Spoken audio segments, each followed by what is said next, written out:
MVP in 1991. This year, he has turned the Calgary Stampeders into the #1 offensive team in the CFL. But these teams can also play D. Will Johnson was the West's outstanding defensive player last year. This year, he continues to be every quarterback's worst nightmare. Edmonton is led by 4-time CFL All-Star Willie Pless. This is an Eskimo defense that is ball hungry and aggressive on every down.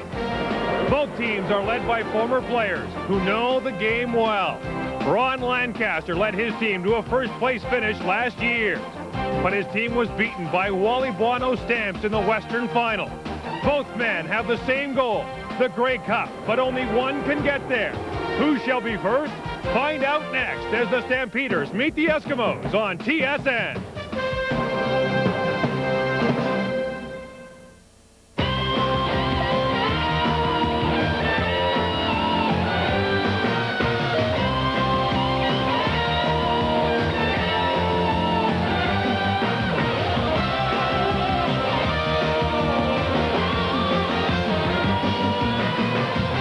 TSN presents the CFL Game of the Week.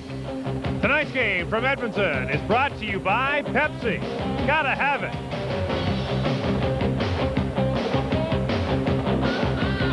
It is cold, it is raining, and it is windy. Welcome to sunny Alberta for the Battle of Alberta as the Calgary Stampeders visit the Eskimos.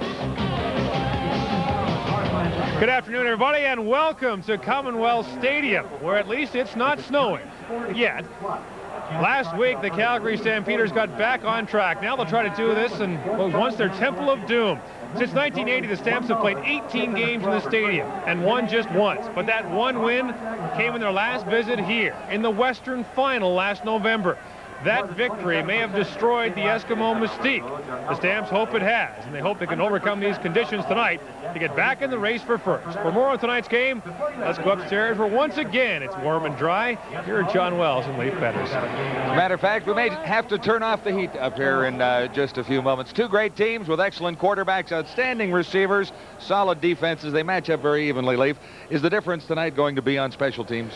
Well, John, I think it will be. You look at Edmonton and Henry Williams with his 2 touchdowns, and those are his numbers so far in 1992. But what he does is give his offense always great field position. On the other hand, the Calgary Stampeders, for some reason, have not had great production from their return teams this year. I mean, they have explosive players, Derek Crawford and Pee Wee Smith, but if there's one area of concern for head coach Wally Buono is the fact that his offense has had to play on a long field all year, a direct result of poor kick returns. Well, special teams have not given the Stampeders great field position, but certainly the Stampeders cover teams have played extremely well, and that might be an interesting matchup against the Eskimos tonight as well. Yeah, that's the good news part of it. I mean, they do cover kicks as well as any team in the league, and certainly with the Gizmo out there, they're going to have their supreme test tonight, but I think they'll be equal to it. First place is on the line tonight as the Calgary Stampeders and the Edmonton Eskimos get together for the very first time in 1992 as the Battle of Alberta is renewed once more. Tonight at Commonwealth in Edmonton, the top 2 teams in the Canadian Football League, the Stampeders and the Eskimos, in a showdown for top spot in the West. Wally Buono has the Stamps back on track after 2 straight losses, and Ron Lancaster has his Eskimos on a 4-game win streak.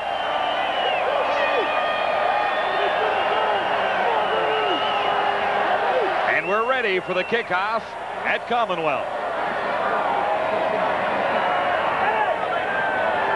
Mark McLaughlin standing back near his 30. And way back at the Eskimo 10, the Gizmo awaits this kickoff.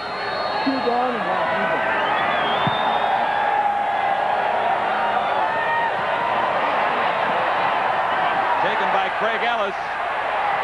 Ellis has nowhere to go as he's nailed at the 5-yard line, a 70-yard kickoff, and good special team coverage by the Calgary Stampeders. Pee Wee Smith leading the way with Alondra Johnson, number 51.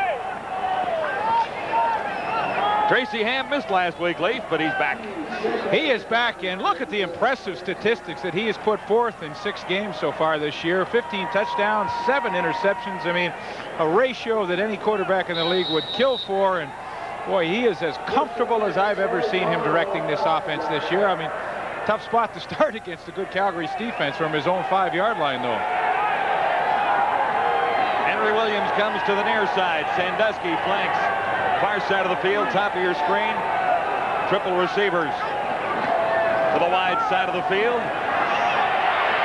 Ham stands in against the pressure and fires complete to Craig Ellis. Covering on the play, Darrell Hall. One change for the Eskimos along the offensive line, with Mike Demarest getting his first start at guard this season. The receivers are Williams and Sandusky outside, Ellis and Chris Armstrong inside, and the running backs, the Canadian duel of Michael Soles and Blake Marshall to start things out. That was an incomplete pass, so it'll be 2nd and 10 with trips formation to the far side of the field. 3 receivers, and Ham looks in that direction, firing under the receiver. Sandusky was in the area, and so was Chris Armstrong. John, already I think you see the effects of a field that is extremely soggy and does not drain well. Jim Sandusky wanted to run the hook, and he's usually very precise in those patterns.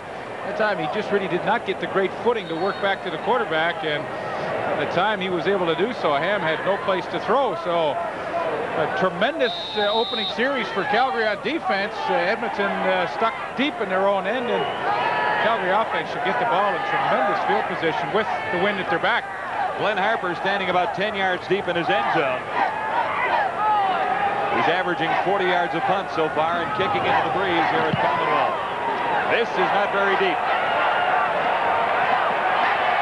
Taken by Pee Wee Smith. Penalty markers are down.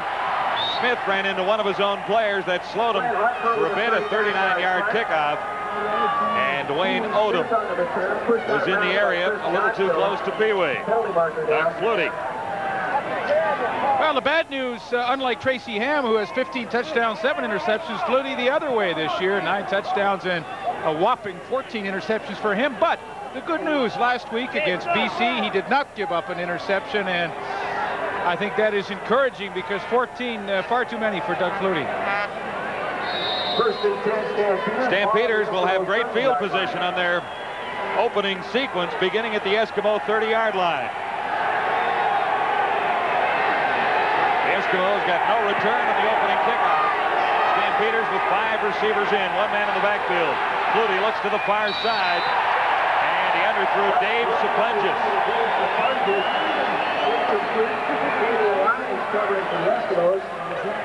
Well, here's an offense that is performing at the highest level in the CFL after 7 weeks. Bruce Covington, the #1 pick, has really filled a void at left tackle. A receiving core that certainly is as good as any in the league. Alan Pitts, not the big numbers of last year, but still very consistent. Eric Mitchell gets his 2nd start, 2nd week in a row for him, taking the place of injured Kevan Jenkins. 5 receivers in once more for 2nd and 10. Flutie gets some pressure from Lewis, and Flutie fired for Pitts, far side. He couldn't make the catch. A slippery football tonight, I'd say. Very, you know, the snap from center right away puts some moisture on the ball with the wet field, and of course it is still raining and blowing here, but just as I say, the ever consistent Alan Pitts, he lets me down by dropping one there. Really, that has been the problem of the Stampeders, if there has been a problem this year, is the fact that they've moved the ball at will, but in the points department really have not scored as many points as the yardage should indicate. Mark McLaughlin having a pretty good season. He's been good on 65% of his field goal tries, and he's on target to give the Stampeders the lead at 3-0 early in the opening quarter. Calgary in front of the Eskimos on our CFL Game of the Week. Would you please welcome? Stampeders have a very solid defensive core, anchored up front by number 81, Will Johnson, the Defensive Player of the Year last year. Stoulard back for his 2nd game. Hasselback playing very well late, so is Tim Cofield. Yeah, it's an excellent front four, and they rely on that front four, of course, to put the pressure on. They don't blitz a lot. Darrell Hall made a tremendous transition from defensive back to linebacker on the initial series against Edmonton tonight. He was in solid coverage against Craig Ellis. Defensive backfield, well, look for a weak spot. I don't think you can find one. Greg Peterson, he is out with a hamstring problem from last week, and Greg Knox takes his place in the middle. He played 3 quarters last week, number 8, Greg Knox, and fared pretty well. That was against the BC Lions. It'll be a little different tonight against Tracy Ham and the Eskimos. Calgary in front of Edmonton, 3-0 on an early field goal by Mark McLaughlin.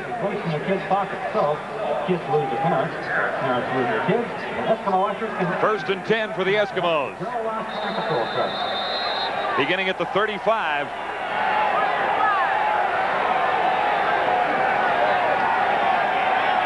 Ham to the near side and off target for Henry Williams. There is a penalty marker down on the far side of the field, Lee. Boy, you can see the pattern early by the defensive backs from both teams. They are just settling down around the 10, 12, 14-yard range on those receivers. And they are not anticipating anybody to go deep early, and Junior Thurman was all over Williams. Had that pass been on target, he'd have picked it off. Holding, Calgary number 19. First down.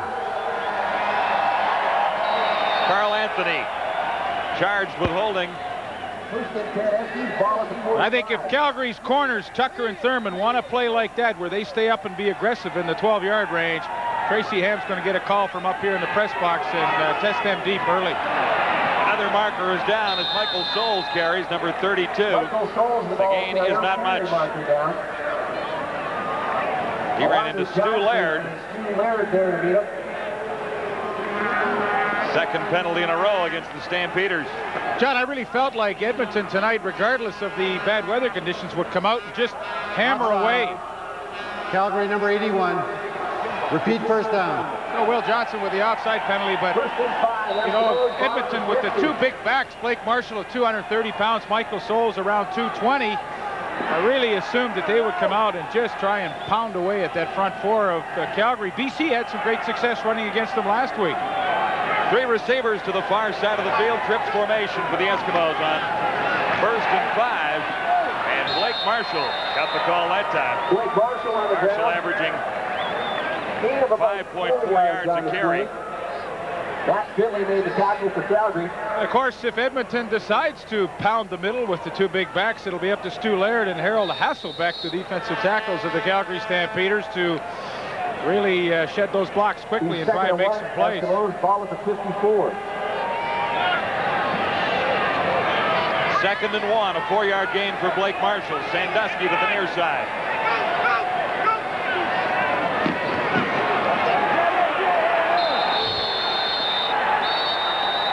Blake Marshall stopped by Alondra Johnson. We'll see where they spot the ball. You notice a lot of the players out here are wearing gloves, but one of them isn't. Blake Marshall, number 22 from Edmonton. In fact, Wally Buono paid him a high compliment yesterday. He said that he has the highest respect for Marshall as a football player, doesn't wear gloves, doesn't have stuff hanging out of his waist, and just loves to hit people. And Blake told me before this game he loves weather like this. It slows everybody down to his speed. Yeah, Wally says real football players don't wear gloves. And I would say real commentators don't wear gloves in August on the sidelines too, wouldn't you, Leaf? I would think so, but pal of ours has a pair of gloves on tonight, I think. For the football for a first down for the Eskimos. All just inside midfield. Third down and inches to go for the Eskimos. They'll try and cross the 55.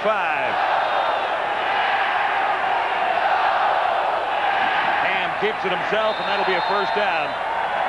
Marshall came piling over the middle. Tracy Ham for the first down. Followed by Kumarez for the first down.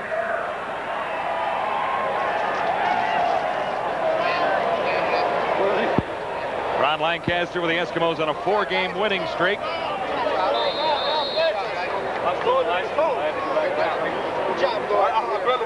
It'll be first and 10. Eskimos ball just inside midfield.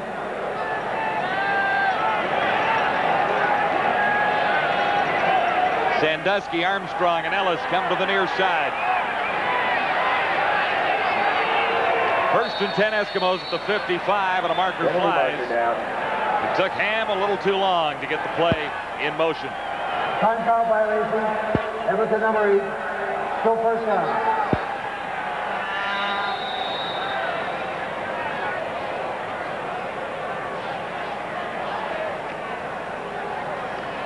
First and 15, Eskimos.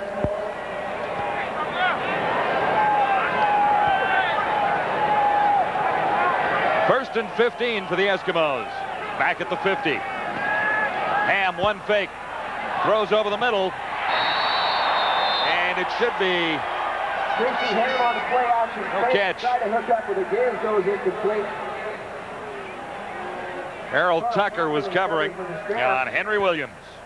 It'll be second and 15. All around the 50 and a half. Harold Tucker's a fellow that they feel they can go deep on. And that time Williams on the hook, of course, but it's a matchup we will follow for you. I think if there's one area that maybe the Eskimos feel like they can get deep, it is against Harold Tucker. This time, Williams comes to the near side. Bottom of your screen, second and 15, Eskimos.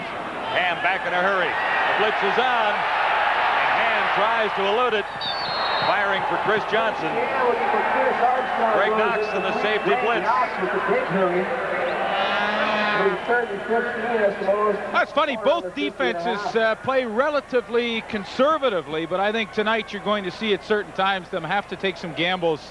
Both quarterbacks are so good when they get in rhythms. The defenses will have to take chances at certain times, and for the Stampeders, I think that really paid off that time. Greg Knox right up the middle. There was no one to pick him up, and Tracy Ham just simply could not wait long enough for a receiver to get open. But I think you're going to see that every once in a while. The defenses are going to change up just enough to try and keep both quarterbacks off balance. Harper standing back at his 35. High kick into the wind. Penalty marker down as Pee Wee Smith makes the catch. 25-yard punts for Harper into the breeze. And the Stampeders will be first and 10 when we return to Commonwealth. Calgary in front of Edmonton. It's 3-0 on our game of the week. The Edmonton Eskimo defense on the field. Willie Pless, number 39, having another outstanding season. Here's how it looks up front with Goods, Davidson, and Lewis. The front three backed up by four rather capable players. Leroy Blue, Willie Pless, Larry Ruck's playing well. And Doug Parrish gets his first start in a linebacking role. There's a new corner for the Eskimos tonight. Oliver, number 23. That's Travis Oliver. Joins Lyons in the other corner with Jackson and Jordan as the halfbacks. There's Travis Oliver. Damian Lyons playing the other corner. Probably the best one-on-one cover guy they have. So I think Mr. Oliver might see a few footballs come his way. I'm actually surprised the Stampeders didn't go after him right on the opening series. First and 10, Calgary. Stampeder 50. Mitchell gets 5 yards. Eric Mitchell had 2 touchdowns last week. He was stopped by number 29 for the Eskimos, Enos Jackson. 8 carries, 77 yards last week against the Lions in his CFL debut. Looks like about a 4-yard gain. Well, he looked really good last week against BC. Now, he is equally adept at catching balls out of the backfield, too. And it's perfect timing for Wally Buono. Keevan Jenkins had an ankle injury, so now he gets to have a serious look at Eric Mitchell and what could he provide for that offense. 5 receivers in for Flutie. He chooses Carl Bland, and Bland will have the first down. Well, there's so many variations to attack his own defense, and Edmonton really has been predominantly in that here in the first quarter. Basically, you have to go underneath it. You can do it in various ways. Here, the inside receivers clear out deep and allow Carl Bland, the wide receiver, to cut underneath him, and he has lots of room to make the catch and pick up the first down. Stampeders now at the 47. McVeigh. And he has a couple. Andy McVeigh, number 34. 18th carry of the season. Stopped by Leroy Blue. As I said on the series when Edmonton had the football, Calgary's defense would change up every once in a while. Here's a perfect situation of around 2nd and 7 where the Edmonton defense now can take a few more chances and bring a few more people than they have. Flutie. No catch. Damian Lyons was covering on Derek Crawford, number 83. And that's a ball that Doug Flutie should have completed. He had good protection up front, really no pressure coming. In fact, he's checking back to the instant replay scoreboard here to see why he didn't get that ball into Derek Crawford, because he was wide open. And really, these are the little things that have plagued the Calgary offense all season long. So on third down, the Stampeders call on Mark McLaughlin. 1 for 1. A 37-yard field goal earlier in the opening quarter. This from 51 yards away. And this one is wide. It'll roll through for a single point. So McLaughlin hitting on 50% tonight. And the Calgary Stampeders into a 4-0 lead on the Eskimos early in the opening quarter in Edmonton. Stadium with Keevan Jenkins, the injured Calgary running back with a bad ankle. Keevan, I know you're hoping to get back for Labor Day, but you must be sorry to miss this one. Yeah, this is one that everyone wants to play in. This is a big game of the year. We have them next week at our home, and I hope to be back then. The running game will likely play a major role in this football game tonight with the conditions the way they are. Exactly. Eric Mitchell is filling in for me. He did a good job last week, and there's no loss at running back there with Eric Mitchell in the game. Eric Mitchell's a guy that has a better reputation for putting the ball on the ground. Have you talked to him at all about fumbling? Yeah, we talk every day. I try to tell him some of the things that I know about Edmonton because of my experience, and he seems to be picking it up pretty well. Keevan, thanks very much, and a speedy recovery. All right, thank you. John, apropos to that is the fact that Wally Buono is a veteran type of head coach. He likes veterans, so when Keevan Jenkins is healthy, he will be back in the lineup regardless of how well Eric Mitchell plays tonight. The Eskimos with a 5-receiver set on first down. Tracy Ham getting away from the pressure, looking to throw on the run. He doesn't get it away. He's chased out after about a 5-yard gain. Matt Finley, number 37, over to get to Tracy Ham. And of course, this is when it gets extremely scary for opposing defenses. When Tracy Ham breaks containment, there a natural lane created between Harold Hasselbeck and Tim Caulfield. Ham gets through it, but pretty good speed by Matt Finley, number 37, to get all the way over and force him out of bounds. Matt Finley, boy, he's got some pretty good wheels. 5 receivers again for the Eskimos. This is 2nd and 4. Edmonton at the Eskimo 50, and there was some early movement. Blake Dermott, number 50, got a quick start. Procedure, Edmonton number 50, still 2nd down. And you know, these are big penalties because they're in a situation with the big backs. They can run and pick up this 1st down, but now with Blake Dermott jumping on the left side of your screen there, instead of 2nd and 3, they're now back to 2nd and 8. Makes a big difference. Right here. Where's the audio? Where's the transmitter?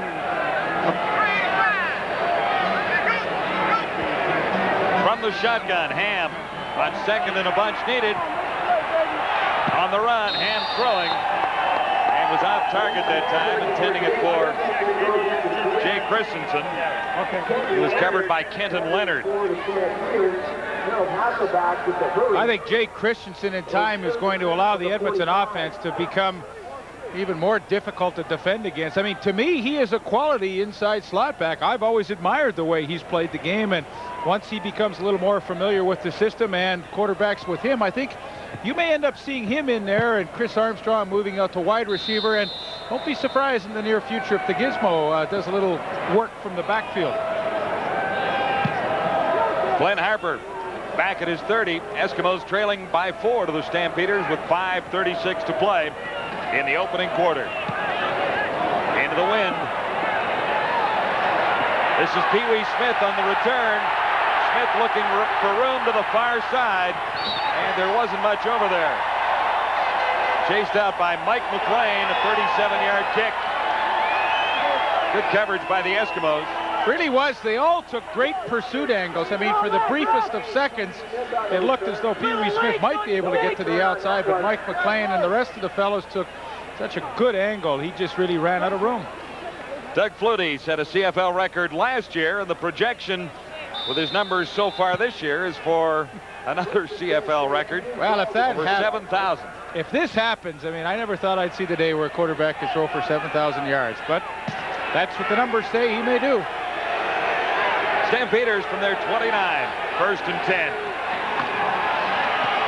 This is Eric Mitchell. A big hole opens up for number 21. His second game for the Stampeders, and Enos Jackson over from his right halfback spot to make the tackle. But the gain is 20. And Ken Moore, who the coaches say is probably the best offensive lineman on the Calgary Stampeders right now, does a super job to turn out Leroy Blue. Everyone else is caved down, and a lovely hole for Eric Mitchell to run through. And if the Stampeders can get a running game going tonight, what a boost that'll be for them. They're predominantly, pass team. 8 plays out of 10, they'll throw it. 2, they'll run it. Flutie faked it once and then found a receiver on the far side for no gain. Enos Jackson was covering on Dave Sapunjas. Maybe a 1-yard gain. Little and no gain on the play. Lloyd Lewis with the hurry for the Eskimos. We'll call it no gain. With those numbers by Doug Flutie, the Stampeders have 4 receivers who could be on target for 1,000-yard seasons, which would be rather remarkable as well. That would not surprise me in the least. Crawford, Bland, Pitts, and Sapunjas. From the 50 on 2nd and 9. Almost intercepted. Sapunjas was the intended receiver, and Enos Jackson was with him step for step. He's playing well. Jackson, 1 interception so far this season. And this is just tremendous defense. I mean, Doug Flutie had time to throw. He steps up in the pocket, and he actually throws a perfect strike to Sapunjas, but Enos Jackson with just some extra speed at the end, able to cut underneath, and his angle to the ball was perfect. He knocks the ball away. Boy, defenses tonight, as we thought they might with this weather, bad weather conditions, defense is dominating. Tony Martino is in for his first punt of the evening for the Stampeders. Williams is back at the 15. The spinorama doesn't fool a soul. A 45-yard punt for Tony Martino. John, you and I will start deep in their own zone again. I'm sorry, you and I talked in the opening that although the Stampeders haven't had their return production, their coverage teams have just been nothing short of perfect the first 7 weeks of the season, and boy, Henry Williams just had no room on that return.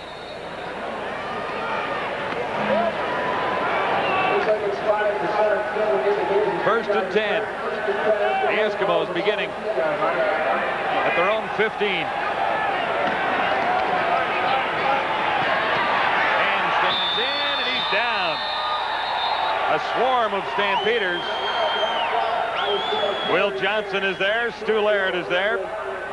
So is Harold Hasselbach. And of course, they rely on a front four to get pressure because they don't like to blitz a lot of people. They certainly will, but that is just absolute hustle by that front four to beat the blocks and get in on Tracy Ham before he's ready to throw. Hasselbach got there first, his second sack of the season.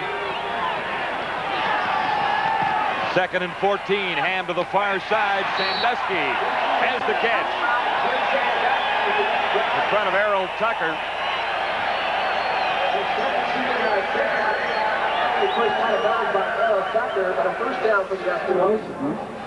Good formation for the Eskimos. 3 receivers up here to the wide side. Now he's just got Sandusky and Errol Tucker 1-on-1. Watch the hard move to the inside, back to the outside. Let it go. But Sandusky, he's 1-on-1. Here's a solid pass pattern. See, he's got the hips turned. Now back to the outside. That's a perfect out. And back to the live action. Sandusky again. And again in front of Errol Tucker. 12-yard gain on the play. So back-to-back first downs for Jim Sandusky from Tracy Hammond. That got the Eskimos out of a big hole. And Sandusky, of course, the leading receiver for the Eskimos coming into tonight's game. That's his 39th catch on the season. Now, he's averaging just under 16 yards a catch. I think he'd like that a little better, but boy, as a possession receiver, he's tremendous. This is Craig Ellis.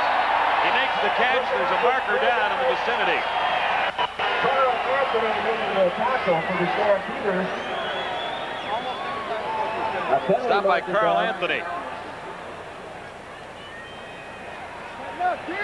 First catch of the night for Craig Ellis. Illegal contact on an eligible receiver. Calgary number 2. Decline. First down. The call was against Junior Thurman.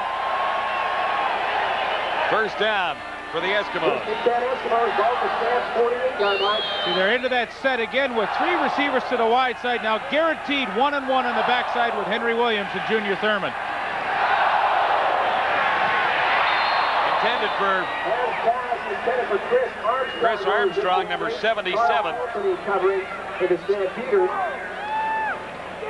And it was Anthony covering on Armstrong.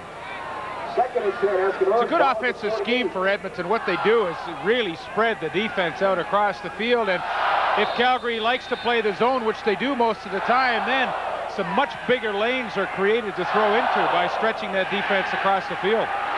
3 receivers to the far side of the field on 2nd and 10. Ham with time. And he has Sandusky open with a marker down in the Stampeders secondary. Sandusky got inside the 20. He was stopped by the safety, Greg Knox. Well, Sandusky really works hard to get by the initial jam of Carl Anthony. He puts the hold on him here, but watch the catch by Sandusky. He knows Greg Knox is coming now. I honestly think had Greg Peterson been in the ballgame tonight, he might have been there a little quicker. That's a play that has to be made by your middle safety. A 28-yard gain.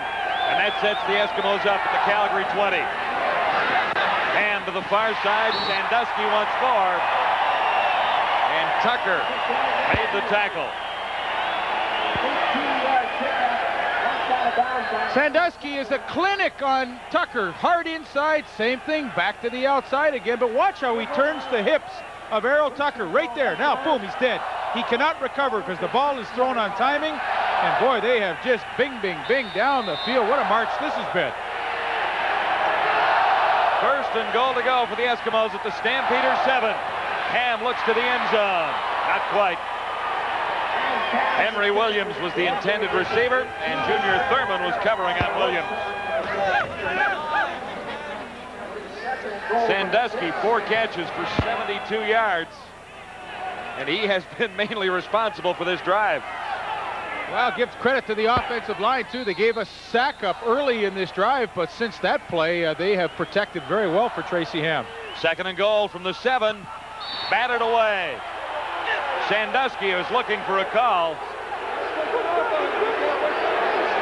It's a pretty good fight here between Sandusky and Errol Tucker. You're going to get a great look at it. Now, you be the judge. A little extra holding going on here. Watch at the end now. Sandusky tries to work back to it. What do you think, Leafs? Well, I think a little bit on both parts, really. No penalty marker down. That means the Eskimos will try for 3. Into the final minute of the opening quarter. I don't think it's any secret the area they like to throw to tonight. They're working on Errol Tucker pretty hard.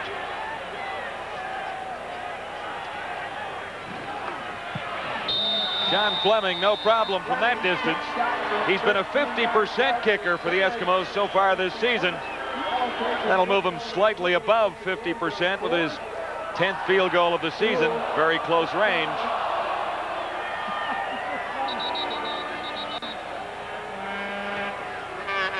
Well, we talked about the fact that they had a sack early in the drive and then tightened it up. Here, look at double coverage and the blocking on Will Johnson. Ambrosi moves over, helps out Chris Morris. And boy, when Tracy Ham gets time to throw, as he did on pretty near every play on that series, he will be effective. But Will Johnson, they recognize the fact that he is the leader on that front four, so they give him a little extra special attention. It's a 4-3 ball game with the Stampeders in front of the Eskimos and less than a minute to go in the opening quarter at Commonwealth. Everybody yesterday, media in town, trying to predict would it be a high-scoring game, low-scoring, and you know, even regardless of the weather, I kind of figured it would be low-scoring. These are two solid teams that will not give up many free points out there, and that's the way this first quarter's been. Good field position set up for the Calgary Stampeders by Eric Mitchell. Gordon. Penalty marker down.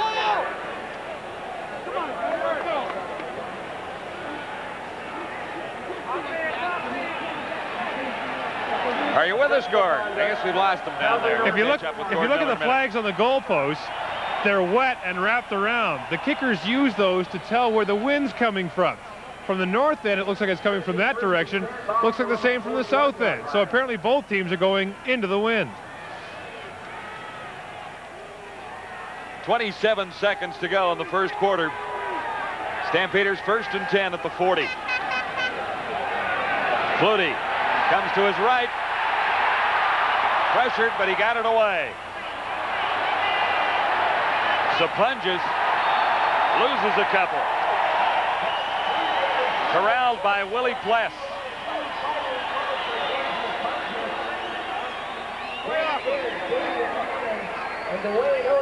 Actually, that was number 36, Dwayne Odom. Was the designated import tonight. Yeah, he and Doug Parrish will trade off situational defense. Obviously, now with 2nd and almost 12, Doug Parrish now comes in, and Dwayne Odom, the linebacker, goes out. A little better pass coverage protection. Loss of a couple. This is 2nd and 12. Flutie to the near side once more. He turns the corner and looks to get the first down. He may be a little short. He needed to get across the 50-yard line, and he's out before that in front of the Eskimo bench. The final play of the opening quarter. About a yard necessary for the Calgary Stampeders to lead the Eskimos 4-3 after the opening 15 minutes at Commonwealth.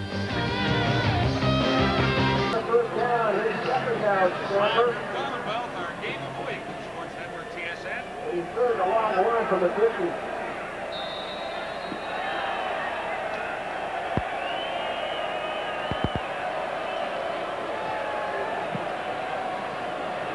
Martino's punt coming down to Sandusky, an over-the-shoulder catch. Sandusky is nailed inside the 15, a 45-yard punt for Martino. Eskimos down by a point as Tracy Ham has looked at tough field position all evening long. It really has. Didn't matter in the last series, though. The best drive, obviously, of the first quarter for the Edmonton Eskimos. Numbers in the opening quarter favor the Eskimos in total yards. And in time of possession, no turnovers so far. Stampeders are in front by a point at 4-3. Hi, Jim. Can you hear me? Check. 1st and 10 from the 14. Ham looking for Armstrong. He couldn't bring it in. Covered by Carl Anthony.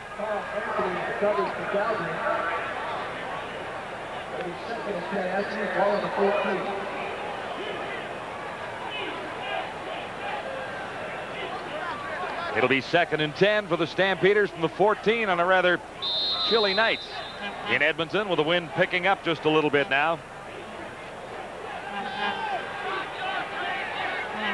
We're early in the second quarter.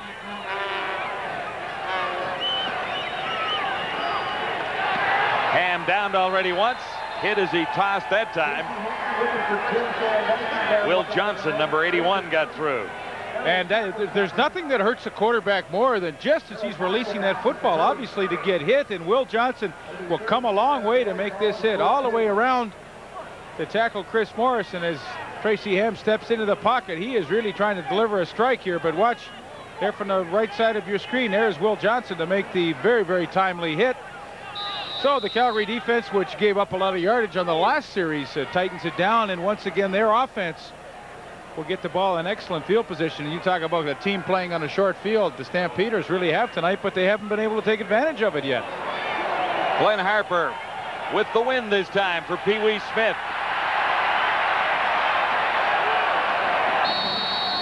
Smith stayed up for a while, but not much of a return after a 49-yard punt.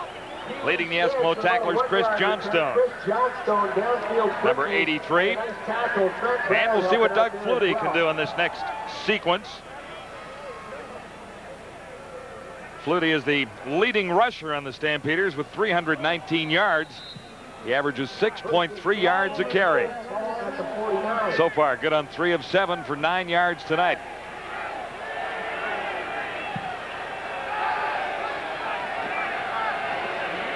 Eric Mitchell broke one tackle. Marker is down as Mitchell is finally brought down by Leroy Blue.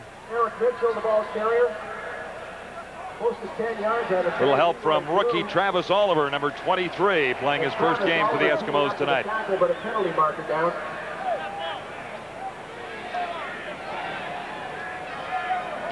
We await the call from Jake Ireland. Holding, Calgary number 59. Repeat first down. Rocco Romano, the left guard. Caught for holding that time. It'll be 1st and 20. The Stampeders now back at the 39.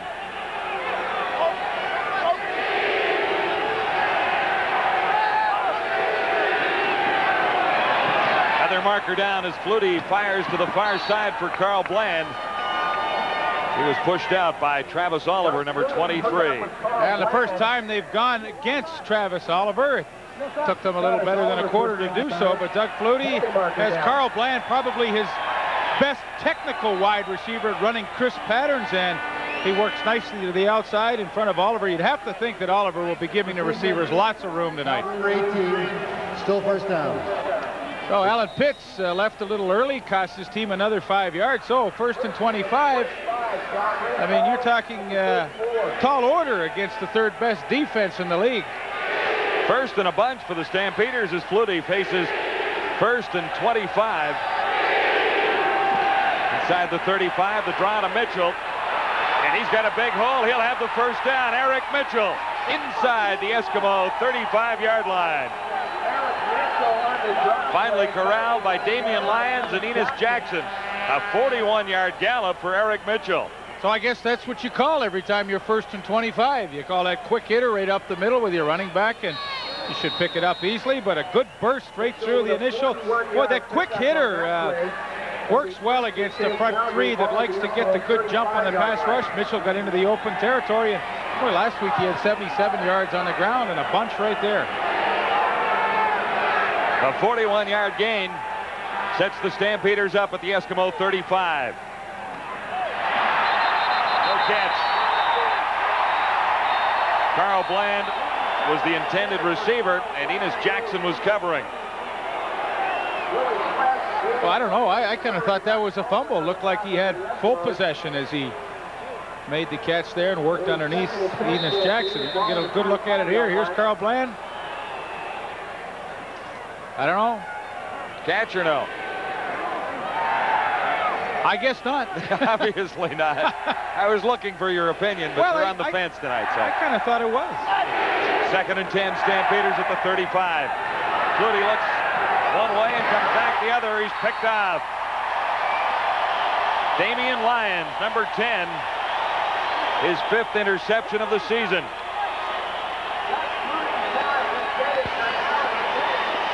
Well, you can play zone in so many different ways. Here's Enos Jackson. Now he's going to go back in the deep 3rd. Damian Lyons, this is his responsibility right here. Now let it run and watch what happens. They're trying to hit the corner in behind Lyons, but now he leaves his man. The linebacker picks him up. He sloughs underneath Alan Pitts, and that is a great interception. But that is the illusion of the zone coverage sometimes. Hey, the quarterback says, boy, my guy's got him beat, but really he's just in an open area. And then the defensive back can react in time to it. And Damian Lyons, that's his 4th of the year. First turnover of the night, the Eskimos. 1st and 10 at the 16. Ham stands in over the middle for Craig Ellis. Covering Darrell Hall. And boy, has that switch ever paid dividends for the Calgary Stampeder defense. Darrell Hall from defensive back to linebacker. He can now cover a speedy inside slot back 1-on-1, where before they just didn't have a linebacker that could run with it, Craig Ellis. Now, a couple of times tonight, he's been in solid coverage already. A procedure call against the Eskimos declined by the Stampeders. It'll be 2nd and 10.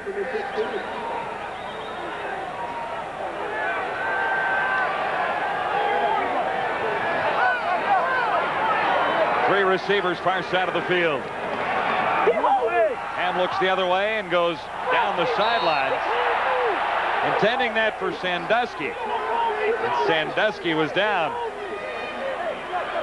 Errol Tucker really trying to play a physical game with Jim Sandusky tonight and getting the early jam, trying to throw Sandusky off his pattern, out of his rhythm. And here, I think he was really able to do so. See the hand up in the face. Now that's a little illegal. It didn't get caught, but I think that initial jab. Hey, Sandusky's not the fastest guy around to begin with. So if you can take him out of his pattern early, he just doesn't have enough speed to get back into it. Hammerly just threw it away when Sandusky went down. It'll be 3rd down. Harper standing right back at his 1. With the breeze, a booming kick coming down at the 50 for Pee Wee Smith.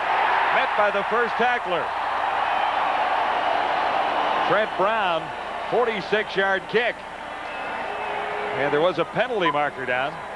Once again this football season, Air Canada will salute. So Trent Brown is not called. He was pushed in. The intended punt receiver by Doug Parrish. 4-3 Stampeders in Edmonton. Last year it was in the art world, people.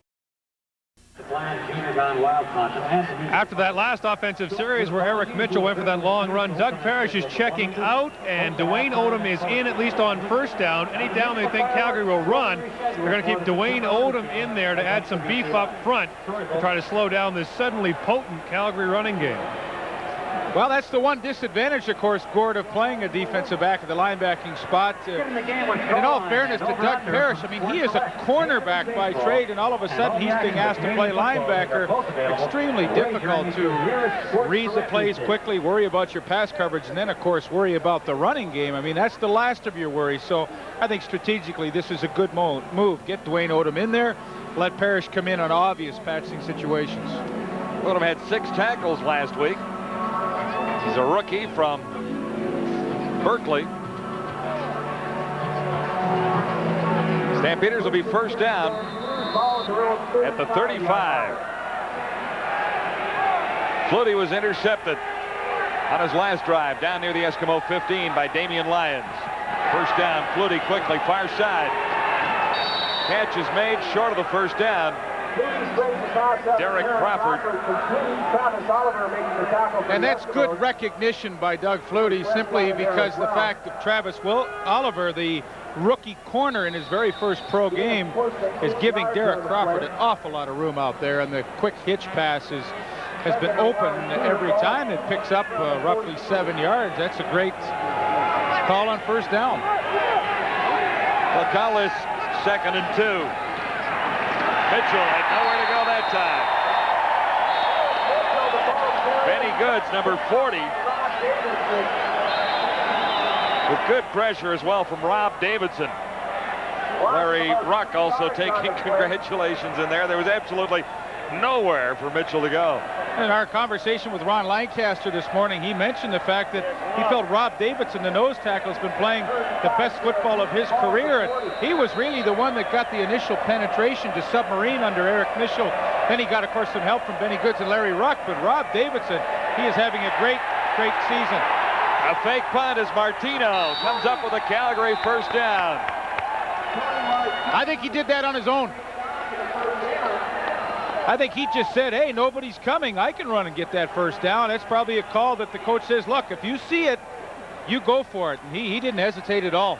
Picked up 18 yards, and the Stampeders drive is alive. You know, John, what's I think a credit to Edmonton's defense. Obviously, they get beaten here on this one, but the fact is they have only given up 3 points, and Calgary has enjoyed tremendous field position in this entire game.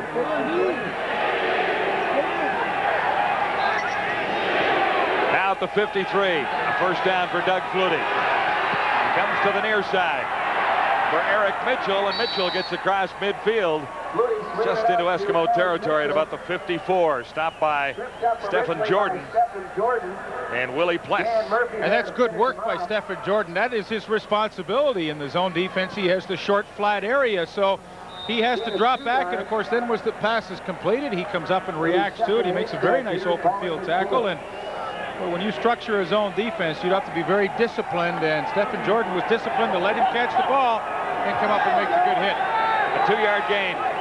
2nd and 8. 5 receivers in, pressure on Flutie with a blitz. Loose ball. And I think it's, hang on, no interception. It was deflected high, and Leroy Blue dived for it. Thought he might have had it. The Eskimos use the blitz in a very timely fashion. Just nobody to pick up Willie Pless, and although he doesn't get there, Flutie sees him coming enough that he has to let that ball go before he wants to, and he throws it behind the receiver, consequently almost the interception. But you know, the Eskimo defense is a pretty basic defense, but every once in a while tonight they're going to change up against Flutie, and that time the pressure really worked. Martino will kick it this time. Pretty good kick into the wind. Henry Williams at the 10, and he's got a run back of maybe 2 yards. Again, the Stampeders with good special teams coverage, leading the way, number 36, Blair Zur. Stampeders in front of the Eskimos. It's 4-3 in the second quarter in Edmonton. Larry Rickman is celebrating his 37th birthday today. Looking for a Stampeder victory. Our game of the week favors the Stampeders as it stands now at 4-3, but there's a long way to go. 8:07 till halftime. Tracy Ham and the Eskimos beginning at the 11.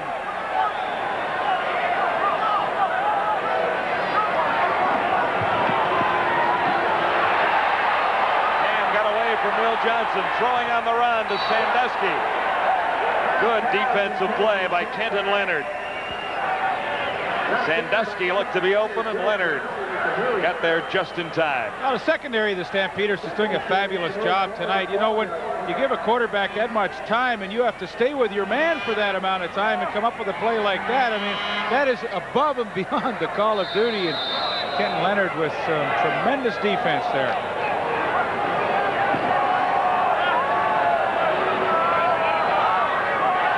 Tracy Ham has missed in his last 6 passes. He won't get a chance to get that one away. Stu Laird got him from underneath, and Will Johnson was there as well.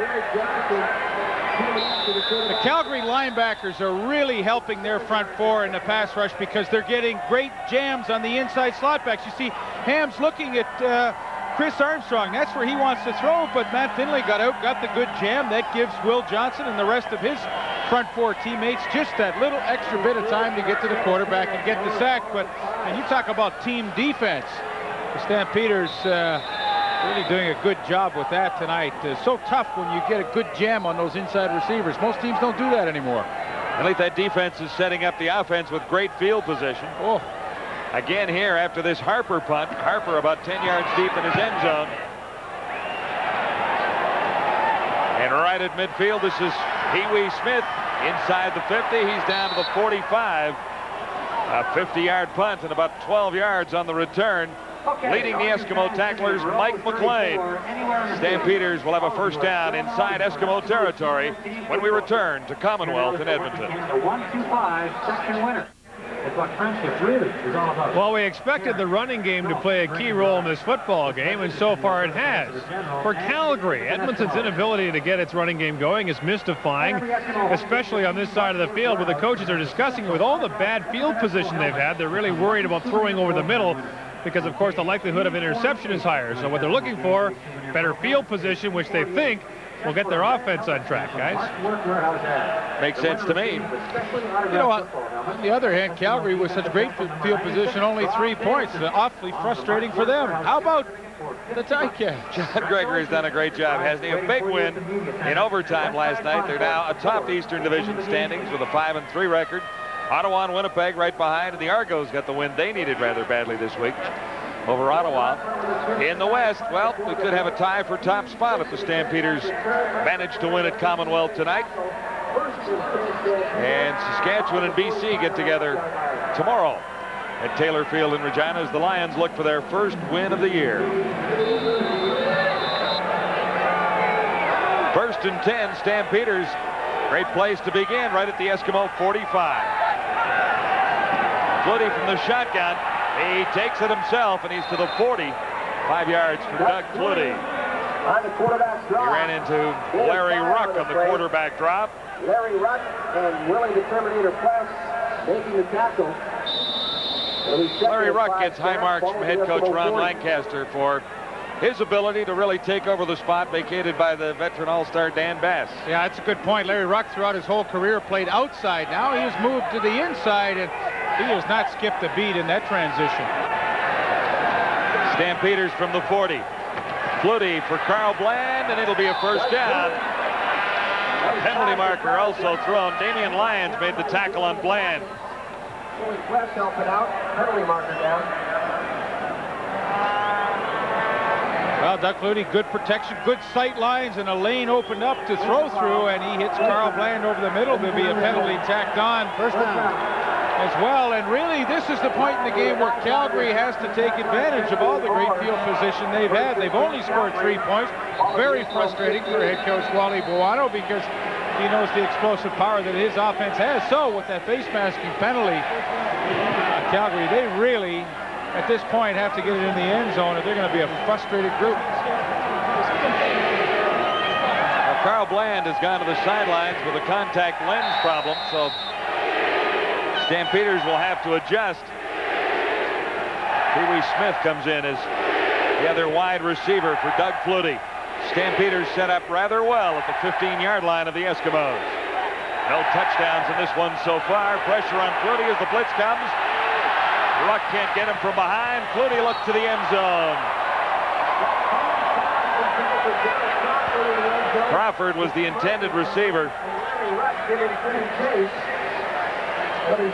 Crawford really works hard now. Okay, here's the initial pattern. He's going to work to the outside. Now he sees his quarterback in trouble. What do I do? Well, break deep. Travis Oliver makes a huge mistake going up to try and pressure Flutie, and boy, he's very fortunate that Derek Crawford didn't catch a touchdown pass in behind him. Rookie mistake. Woo, don't like those guys in the secondary.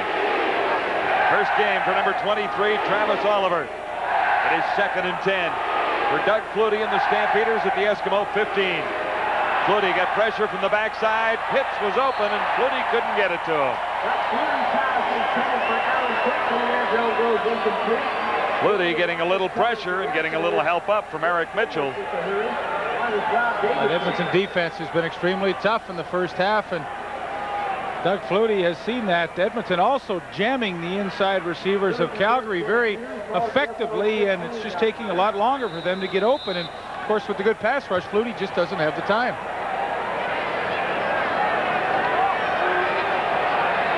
Mark McLaughlin, his 3rd try of the night. This from the 22. And no mistake at that range for Mark McLaughlin as the Stampeders add to their lead. It's been all McLaughlin for Calgary so far tonight. A couple of field goals and the single for a 7-3 lead. Edmonton's points. And Sean Fleming on a 13-yard field goal also in the first quarter. And the rain has stopped. It's a pretty nice night at Commonwealth in Edmonton.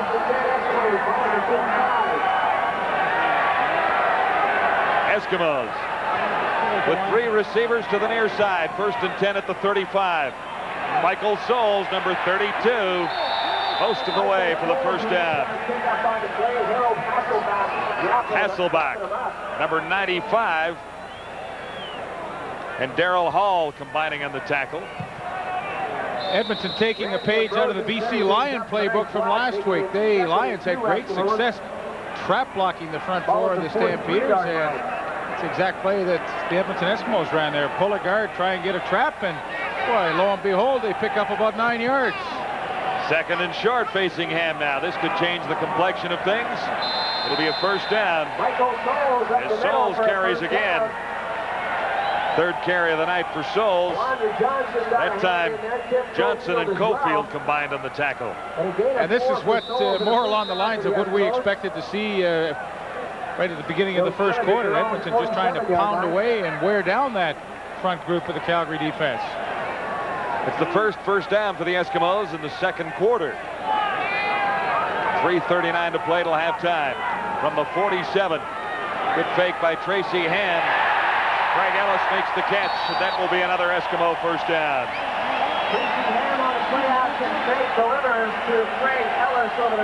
Kenton Leonard, number 30.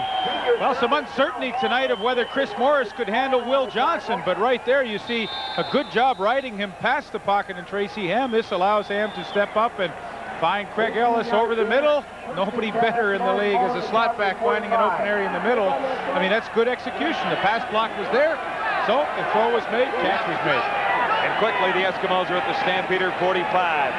Michael Souls got the call again. Michael Souls, the ball carrier. And he was met by Alondra Johnson, number 51, with 3 minutes to go till halftime in Edmonton. The Eskimos are finally rolling along in the second quarter. Stampeders are in front. It's 7-3 at Commonwealth. Well, a lot of us are wearing gloves today because it's a little chilly here in Edmonton, but Craig Ellis of the Eskimos is wearing kind of different gloves. They're called lumber gloves. People that work with wood use them to pick up wood when it's tacky and hard to pick up.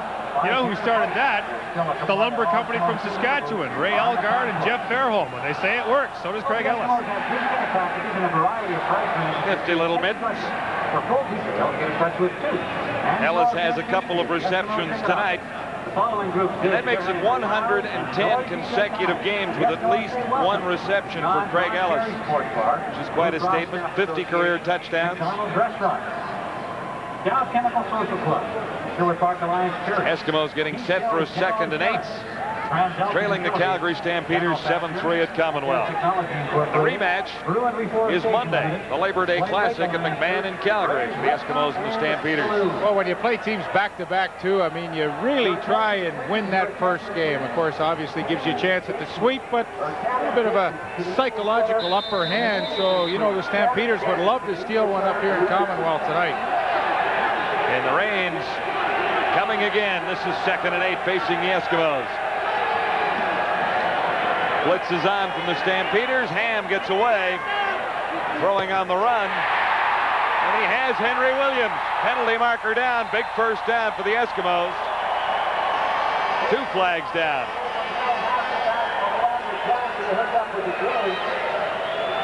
See what the infractions were. Might be one each way, Leaf. Well, Greg Knox was coming up on the safety blitz, and I don't know if somebody moved a little before they were ready, anticipating that. Both against the Eskimos.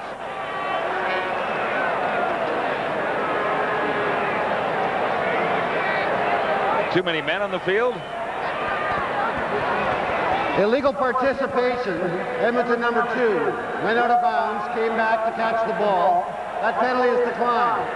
Holding Edmonton number 67. 2nd down. So you can't take a shortcut out of bounds. If you're pushed out, you can come back in. If you're forced out by a defender.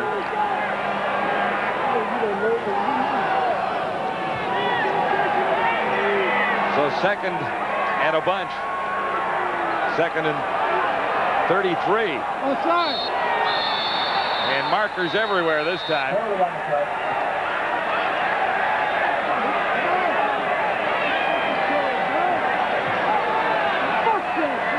2nd and 18, I should say. Procedure. Edmonton number 8. Still 2nd down. So all of a sudden, the Eskimos have had a tremendous opportunity to try and grab the lead here late in the 2nd quarter. Penalties have just put them in a terrible hole. 3 receivers to the near side. 2nd down and actually 23 yards to go. Ham stands in. Now steps up. Has a man open. This could go for a 1st down. Armstrong, number 77, made the catch. Alondra Johnson, number 51, the tackle. And Ham gets the Eskimos out of a big hole. And he really did it by himself because he buys the extra time to allow his receivers to come open. Tracy Ham with the initial pressure, and well, you're going to see Jim Sandusky wide open. Unfortunately, Tracy Ham couldn't find him. The good news is, though, he found Chris Armstrong over the middle and converted a very, very long 2nd down situation. Pressure comes. Ham looks deep. Touchdown! Craig Ellis in front of Kenton Leonard. Career touchdown, number 51 for Craig Ellis. And that's his 3rd of the season.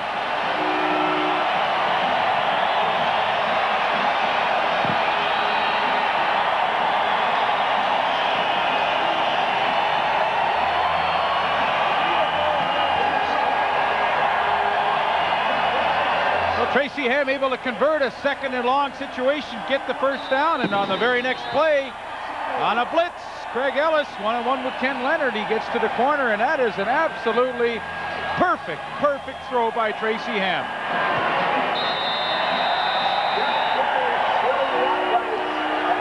so often some quarterbacks like to throw that ball in on a line, but that pass, that pattern says you have to put a little air time on that football and let the receiver run underneath it. Craig Ellis with a good move to the corner, and the ball just floated nicely. That is a pretty impressive drive by the Edmonton Eskimos. Big catch by Ellis on the previous play on 2nd and 23. I'm sorry, that was Armstrong. Well, the Calgary Stampeders, who play a very conservative defense to try and prevent giving up the big play. They felt they were being pressured in their own end. They brought Daryl Hall, the linebacker, to try and add a little extra pressure, and it backfires on him as Craig Ellis is able to beat Kenton Leonard to the corner, and the Eskimos get their first touchdown of the night. There it is, 5 plays, 75 yards. The key, of course, the 2nd down and long reception by Chris Armstrong to set it all up and make it possible. Eskimos have the lead for the first time tonight. It's 10-7.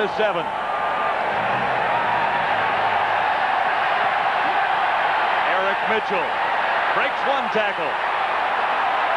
Penalty markers are down as Mitchell carries all the way to the far side of the field, forced out by Damian Lyons, but there are markers all over the place back at the 10-yard line.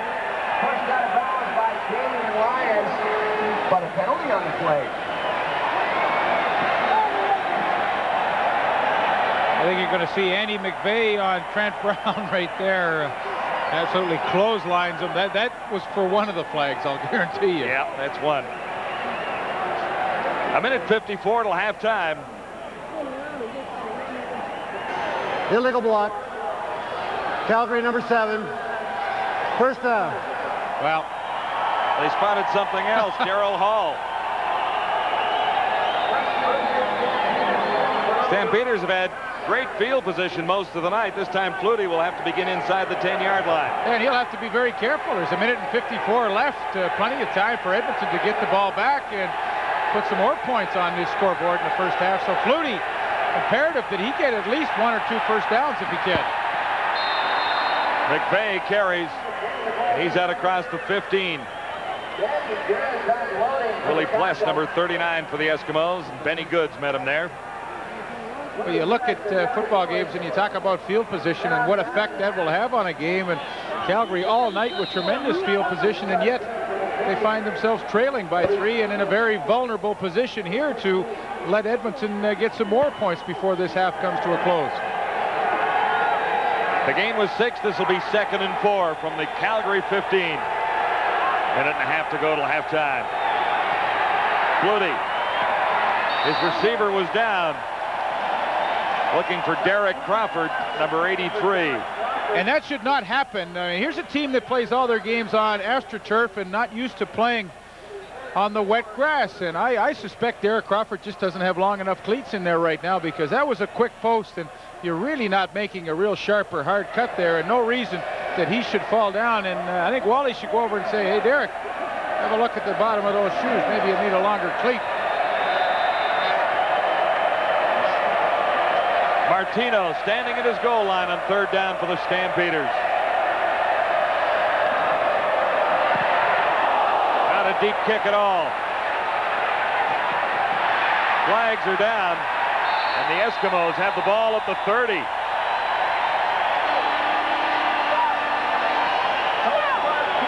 Well, guys, just as Edmonton took the lead, the skies have opened here at Commonwealth Stadium, and the wind has really picked up. This is as hard as it's rained all night.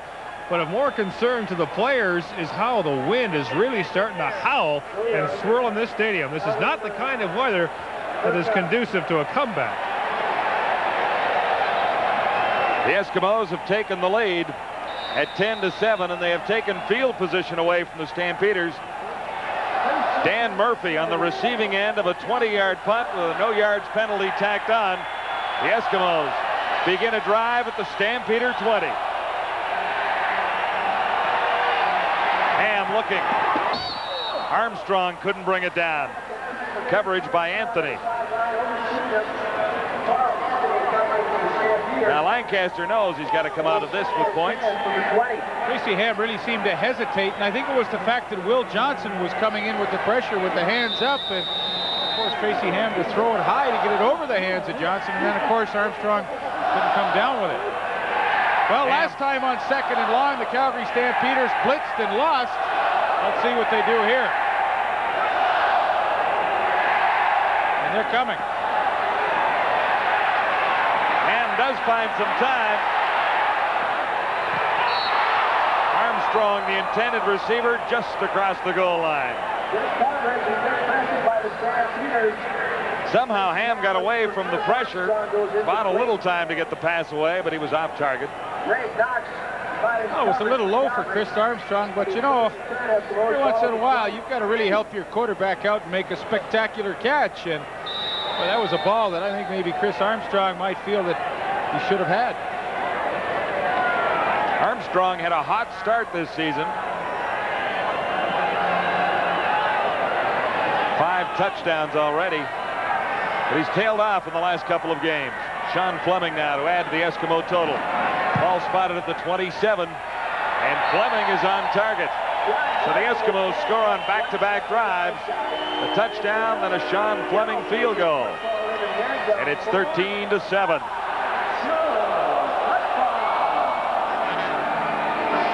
It is a hearty group here tonight at Commonwealth Stadium. Last week, these poor fans saw snow in their city.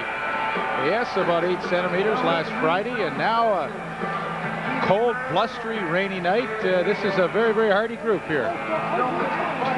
We saw snow flurries over McMahon Stadium a week ago tonight. I was not big on that. No, I knew you wouldn't. You had your blanket on. Oh, that's right.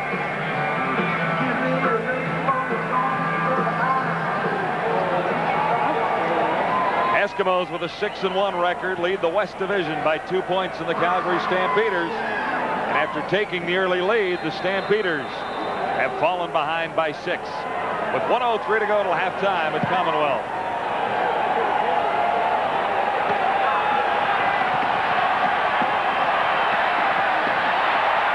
Mitchell again across the 40. Almost to the 45 for Eric Mitchell. 32-yard return. Odom led the Eskimo tacklers. Stephen Jordan and Dan Murphy making a tackle for the Eskimos. So there's some time for Flutie here, Leif. I was just going to say that. 56 seconds left, and Doug Flutie, although he's operating into a pretty brisk wind here, I think that's plenty of time for him to be able to move his team down and possibly set up Mark McLaughlin for a field goal attempt.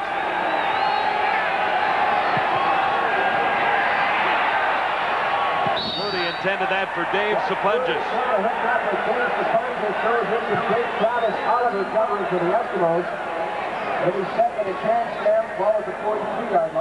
Leif, you mentioned a moment ago that you thought some of the Calgary players might have the wrong shoes on. Well, Edmonton thinks the same thing, especially on the defensive line and the wide receivers. They've noticed that their opponents are slipping and sliding a lot more than they are, and they're questioning Calgary's footwear. Gordy, I agree with you, because Derek Crawford on the last series, and there he is, he should not have slipped and fallen down. That was not a hard cut, so I think maybe they've made a mistake in the choice of footwear tonight. 2nd and 10, and Flutie finds Sapunjas this time for a Calgary first down. Willie Pless over the middle makes the stop. Flutie hasn't had big numbers so far. 7 of 18 for 43 yards. Flutie, for some reason tonight, seemed to hesitate when he's throwing the football. Now, on that occasion, he knew exactly what he wanted. He rolled away, and then he had some punches coming across, and a very deliberate delivery, but look. Sideline pattern for Carl Bland. 34 seconds to go to the half. Let's go back and look at Derek Crawford from the last series and why he is having problems with the footwork. I mean, that shouldn't happen.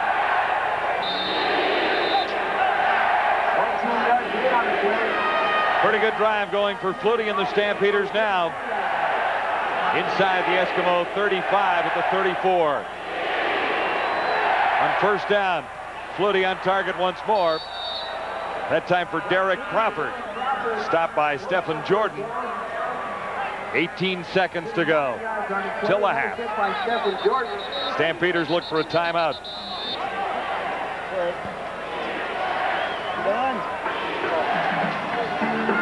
This is the last play. Watch a little game that the Stampeder receivers play. Here's Eric Mitchell out here. Now here's Stephen Jordan. As soon as Mitchell goes out here, that means Jordan has to go with him in the zone coverage. Now, a nice little lane is created right here for Doug Flutie to throw against. But every pass pattern has a scheme to it. Everybody has a function. It's Mitchell's function to take Jordan away from that area. That allows Crawford just to sit in the hole. They know Oliver's going to be laying off and playing deep because he's a little nervous as a rookie. So that is a perfect scheme against the zone coverage to create an open lane for Doug Flutie to throw into.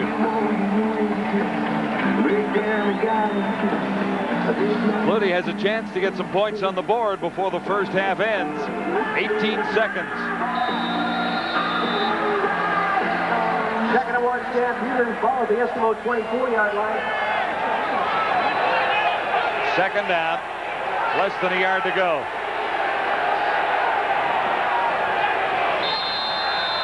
Stampeders take the first down. And now 16 seconds remain. I think Doug Flutie right now, he's got 2 shots at the end zone with 16 seconds left before he'd have to bring on the kicker. I think you're going to see him air it out a little deeper here. On 1st and 10. Flutie gets some pressure, but has a man open. Far side, it's Alan Pitts. Away from 1, 2. Eskimos, now 6 seconds remaining. First catch of the night for Alan Pitts. Well, good recognition. Larry Ruck was blitzing, and they recognized it quickly. Flutie has to get rid of it in a hurry, but I think a bad decision by Alan Pitts. I mean, there's limited time on the clock, and he should have been working as hard as he could to get out of bounds, stop that clock. He took a lot of time off. Only 5 seconds remaining now. So they choose to, with 5 seconds go, take the safe route, bring Mark McLaughlin in. I can tell you when Ron Lancaster was my quarterback, to him 5 seconds was, hey, maybe 2 or 3 plays. Changed a little since then. There's Ronnie. Oh, no, he you know, like 10 seconds to him, he would honestly say, I think I can get 3 plays off in that time period. And more times than not, out of bounds, let's go. More times than not, he was able to do that. He had tremendous confidence in how quickly he could get plays off from scrimmage.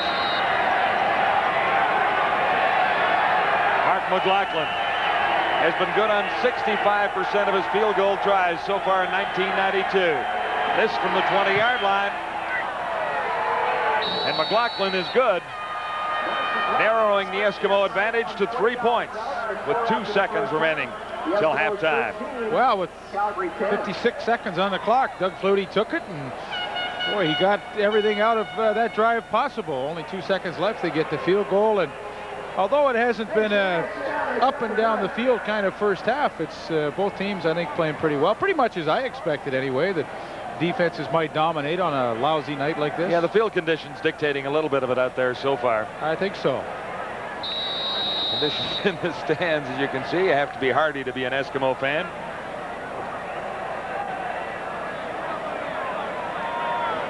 From the 35 with a first down and 2 seconds to go. Tracy Ham looks ready to run out the clock and head to the dressing room with a 3-point lead at halftime. So part 1 of this Battle of Alberta at Commonwealth is complete. Second half coming up. Stay with us for halftime and the entertainers. The Eskimos in front by 3.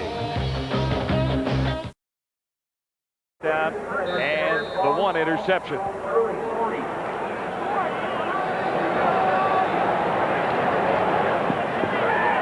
Ham will get the first opportunity to get his hands on the football to begin the second half. Eskimos beginning at the 40-yard line.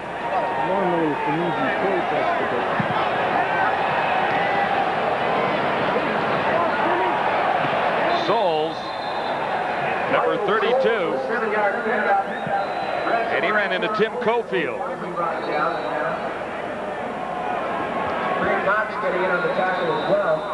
Stu Laird is the injured Calgary Stampeder. Stu Laird shaking up on the play.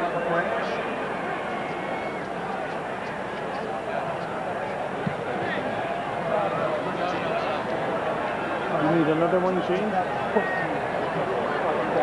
Stu Laird just got back in the lineup last week. This is his second game. Tight one. Been some weird baseball scores lately. Slightly different football score for two high-scoring teams here, too, at 13-10 Eskimos. On 2nd and 3. Ham on the run. Finds Michael Souls, and Souls has a big Edmonton first down. Stopped finally by Matt Finley, but not before he made it to the 40-yard line. Good call on 2nd and short by Tracy Ham. Play action to try and freeze everybody. There's Michael Souls, whom he fakes to, and Tracy Ham on the rollout now. As the pressure comes from Tim Caulfield, he's just able to dump it off nicely to Souls. Very easy pass to complete, and boy, I like the call on 2nd down. A little play action. Of course, you think those two big backs are going to come pounding up at you and fake and get to the outside. That looked pretty good. Blake Dermott slightly shaken up on the previous play. He'll head to the sidelines. We'll bring in Steve Krupe, number 56. Eskimos a little thin on that offensive line tonight. And they can ill afford to lose Blake Dermott. Pierre Vercheval is sitting this one out.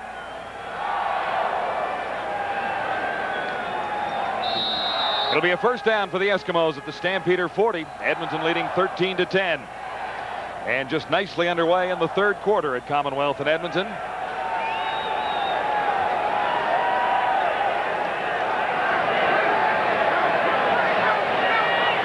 Armstrong in motion to the near side. Good fake by Tracy Ham. He dumps it out to Michael Souls once more. Souls gets across the 35. He's met there by Alondra Johnson. Good coverage up front. Good protection. Yeah, once again, we're going to show you Chris Morris, too. A very uncertain spot. Chris Morris, would he be able to handle Will Johnson? But with a little play action, that slows the pass rush down just enough. And really, Chris Morris did a nice job to stay into the face of Will Johnson. That allows Ham to complete it to Souls out of the backfield. And the Eskimos, who have taken the opening kickoff here in the second half, have put a nice methodical drive together. This is Blake Marshall, and he finds a big hole as Marshall crashes across the 20. Almost to the 15. Finley and Knox over to make the tackle, but Marshall has great yardage. Teaming up to bring him down. Nice ball by the left side of the Eskimo offensive line. Well, 16 now, yards. Yes, now Tracy Ham really has the Calgary defense off balance. He's hammered up the middle. He's thrown play action to the outside. He's rolled out, and boy, Ham in a nice rhythm here to start this second half. Second carry of the night for Blake Marshall. He has 20 yards and 2 carries. This time will be Michael Souls, number 32. Running behind Randy Ambrosi and Chris Morris. The Eskimos have moved Mike Demarest out to left tackle and filled in with Steve Krupe at the left guard position, while Blake Dermott is being attended to on the sidelines.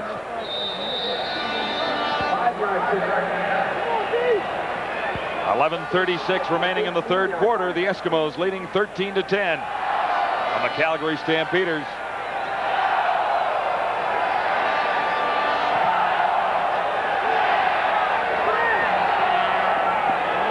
Parker's down on 1st and 10, and the pass was intended for Armstrong. Looks like it'll be a procedure call against the Eskimos. A couple of those tonight, Leaf.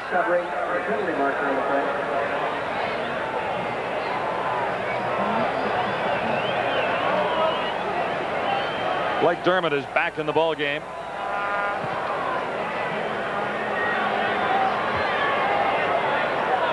Procedure.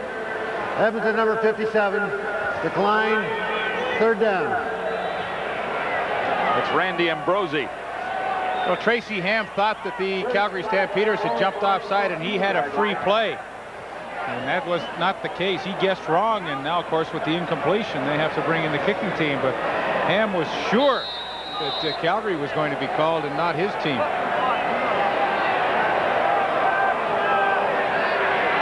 So Sean Fleming is in to try another one. Perfect night going. 2 for 2. Their short range kick, and Fleming adds to the Eskimo total at 16-10. Sean Fleming, 3rd field goal of the night, and the Eskimos lead by 6 on the Calgary Stampeders.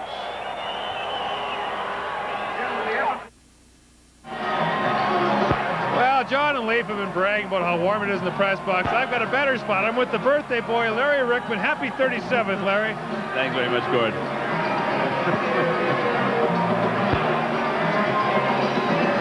We got to win first. A win. Very important. Now, better than what you've got, John and Leif, I've got cake. And it's delicious. He's got the gloves off, Leif. Good. Eskimos in front of the Calgary Stampeders, 16-10 at this moment. Just nicely into the third quarter. We would expect Gord to have his one quick piece of cake and get right back down to the field. Get out where it's wet. Mitchell has had a good night on returns as well as running the football for the Stampeders. Out across the 40 this time. 21-yard return. Stopped by 45 Mike McLean. There for the 10. Mitchell playing his second game as a starter for Calgary, with Keevan Jenkins out with an injury. 2 touchdowns in his CFL debut last week against BC. Oh, he looked good, and the one big run for 41 yards in the first half for Eric Mitchell. Just another reason why the Stampeders always challenge near the top of the West. They always have good people to put in when they have injuries. Mitchell gets the call from Doug Flutie. Well read by the Eskimo defense. Larry Ruck was the first player there. Support from Willie Pless. Dwayne Odom, who is playing the first down plays at linebacker, actually had him first player to make the hit in the backfield. He slowed him up, got some help from the friends. So now Odom comes out, and as they have done in the first half, Doug Parrish would come in as an extra defensive back. Second and long situations. Yes, 2nd and 15. Back near the 35 now. Flutie good on him, 10 of 21 in the first half. He gets one here to Alan Pitts. Enos Jackson covering. A marker comes down. Big reception for Pitts.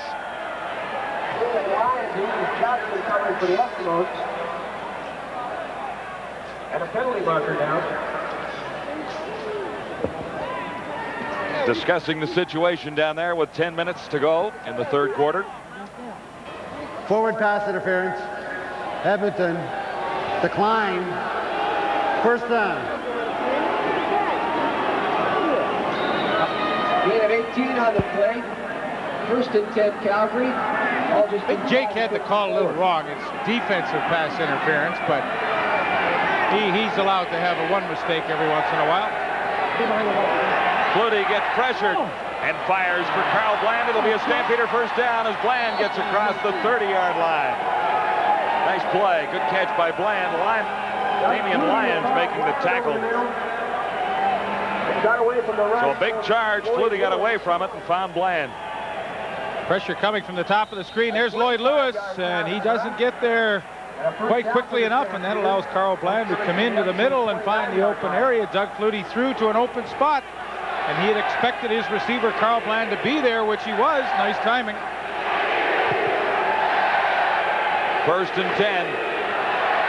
Flutie steps up. A big hole opens up for Doug Flutie as he looks to the end zone. He'll score. Doug Flutie. It's the Stampeders back to even with the Edmonton Eskimos.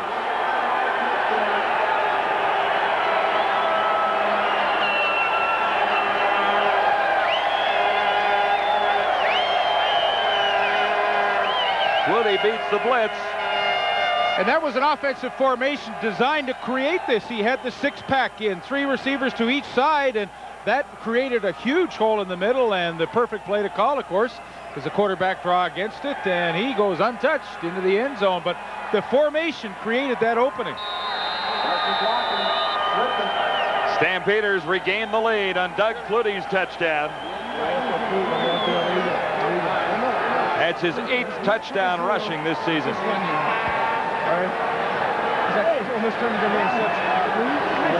Let's go back to the touchdown one more time now. Doug Flutie is alone in the backfield, obviously right here in the screen, but he's put 3 receivers out here, 3 receivers out here.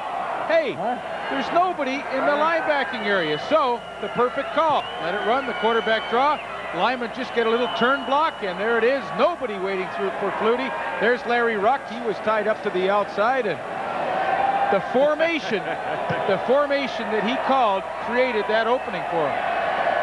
Flutie, a 29-yard touchdown. I don't know if you noticed there, Sapunja standing at the goal line with his hands behind his back, making sure he wasn't going to get called for anything. 17-16. Stampeders in front of the Eskimos. And lots of football left at Commonwealth. 9:03 remaining in the third quarter. Henry Williams. And the return not substantial for the Eskimos, but decent field position. Out across the 35. Paul Flatney's downfield to make the tackle for Calgary. Pretty impressive drive put together by Doug Flutie. 4 plays, 69 yards. In a minute 58. And he finished it off himself with his 8th touchdown run of the season. Well, every so often you throw a formation in hoping to get a result from it, and obviously they did. The middle vacated, and they take advantage of it. Beautiful drive. From the 39. Blake Marshall, the ball Marshall. Will Johnson. Will Johnson, a pretty good stop on Blake Marshall, who's a tough guy to bring down. Still a 4-yard gain for Blake Marshall. Blake Easer getting some playing time, another running back, and when you drop your head, you have no chance to make the block, and that allows Will Johnson to slash down and make the tackle. A good hit, but if you're blocking back coming out of the backfield, if you drop your head when you approach a player, there's no chance to make the block. 5 receivers in for the Eskimos. His hand looks to find one. Over the middle.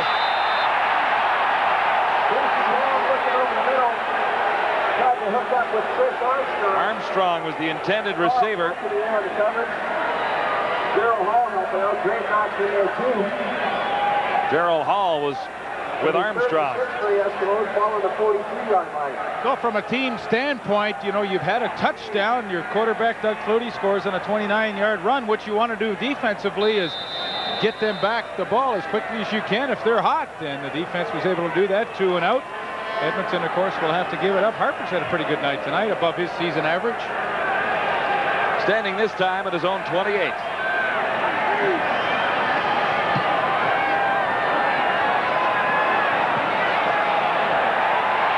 Pee-wee Smith had trouble with it, and he's nailed back near the 11. Good coverage by the Eskimos special teams downfield, a 55-yard punt for Glenn Harper, and a great ball game in our TSN Game of the Week. It's a 1-pointer into the third quarter. Well, we have a few seconds here before the play starts again. Let's go back and look at that second down passing play where Tracy Ham tried to hit Chris Armstrong over the middle. Now here's Chris Armstrong. He's had kind of a rough night tonight, but he wants to run the in pattern on Carl Anthony. Now, you've got to come straight across here. Watch how he rounds it off. And of course, this allows Carl Anthony all kinds of recovery time to come in and make the play. Now, you round off and run a sloppy pattern like that, there's no way you're going to be able to catch a lot of footballs. And I'm sure when they watch the films from this game tomorrow, that's going to be pointed out to Chris Armstrong. And any separation you get, you have to try and keep by running good, sharp cuts. Doug Flutie got into the end zone the last time he got his hands on the ball. He begins this time at the Calgary 12 and hands off to Eric Mitchell. Mitchell was met by Travis Oliver, number 23, and upended. And some people might say, well, what is Travis Oliver doing in the backfield? Well, to the short side of the field, they protect him a little bit tonight, and they roll his zone coverage where his responsibility is just the flat area. So that allows him easy access into the backfield and to get that penetration to make the quick hit. Gain is 4. This will be 2nd and 6. Stampeders just out across the 15. Flutie comes to the near side. It's almost grabbed by Damian Lyons, number 10. Crawford looked to be the closest Stampeder to the ball. He's number 83. And the pressure from Willie Pless caused that ball to go high. Doug Flutie, you know, I mean, he's not a tall guy anyway. He's about 5'8", 5'9", and as the pressure comes right in his face, here comes Pless now. Flutie has to let it go before he's ready. The ball is high, and no chance for Crawford to make that catch. You know, coaches talk about sacks and pressure, and they'll say pressure is the most important thing that a defensive front can give. Low snap for Tony Martino. Can he get it away? He does. And actually gets a decent bounce out of it. Henry Williams is cornered near the 51 and down right there. Matt Finley made the tackle. You know, John, some people might say, hey, that was roughing the kicker, but once Tony Martino leaves his normal rhythm, he is fair game. See, he's left the normal rhythm now. Bad snap, and also, hey, you can come in and drill him, as Mike McLean did there, number 45. That is definitely not roughing the kicker. Once he leaves his normal rhythm, he's fair game. He got a 36-yard punt out of it. The Eskimos begin at the Calgary 50 with a first down. Henry Williams comes to the near side. 3 receivers, top of the screen.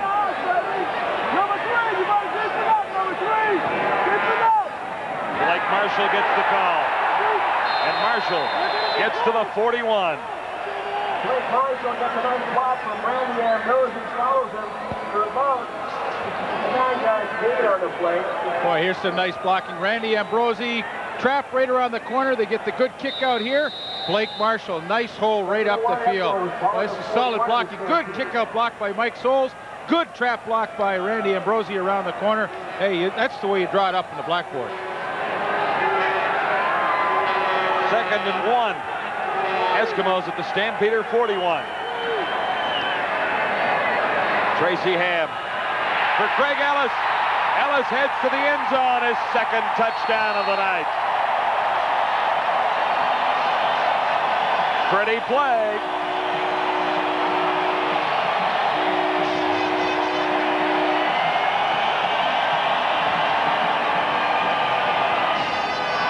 "41 yards, Tracy Ham to that man, Craig Ellis." And the running game is setting this up because it's 2nd and short. Play action freezes everybody, and this allows Ellis to work inside. I believe it's number 30, Kenton Leonard. Leonard gambles, loses, and it's an easy romp into the end zone for Craig Ellis. But believe me, the running game sets up those play action passes and makes them work. Eskimos back in front. It's 23-17 at Commonwealth. You know, Edmonton was doing this late in the 2nd quarter. Now they've carried it over into the 3rd quarter, that ability to pound away with the running game and then set up their play action. Watch this. Good fake. There it is right there. Everybody thinks Soles is going to take it on 2nd and 1, but he dumps it off to Ellis. Leonard gambles, loses. Easy touchdown. 2nd and short, actually a free play for Tracy Ham in a situation like that. Yeah, it really was. And Calgary, which is a defense that will give up yardage, but very seldom gives up the big play, has given up a couple of big plays on both Ellis touchdowns. Both against Kenton Leonard. That one for 41 yards. The previous one for 32 in the first half.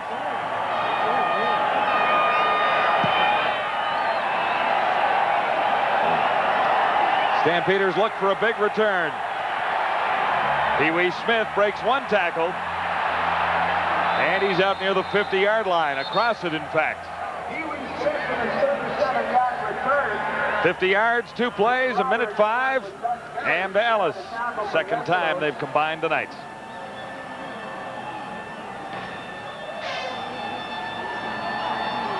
Boy, that kickoff return was very reminiscent of what the Calgary Stampeders did last year. It seemed like every time a team kicked off to them, they were starting at midfield, and such is the case for Doug Flutie right here, his own 51-yard line. Awfully nice place to start a drive.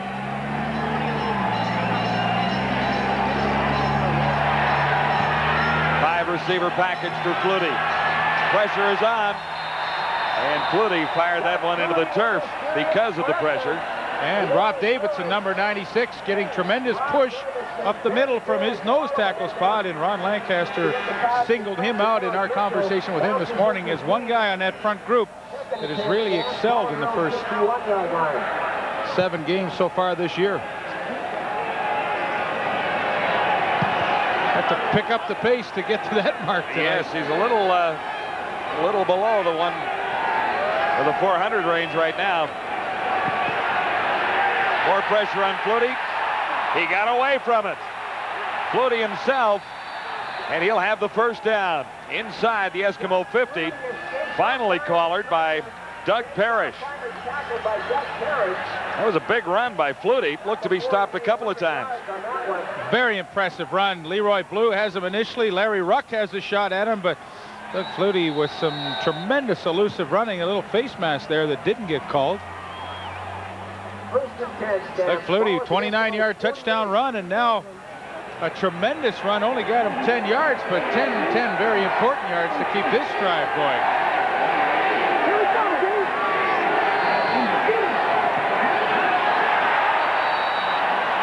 Carl Bland couldn't hang on. Rather, Pee Wee Smith, number 86. Bland is 85. Boy, sometimes the toughest pass to catch. You know, he knows if he gets it quickly, he's got a few blockers out in front of him, and it's the old adage, run before you catch it. Selected by the Blue Jays in the 14th round a few years ago. Pee Wee Smith chose football.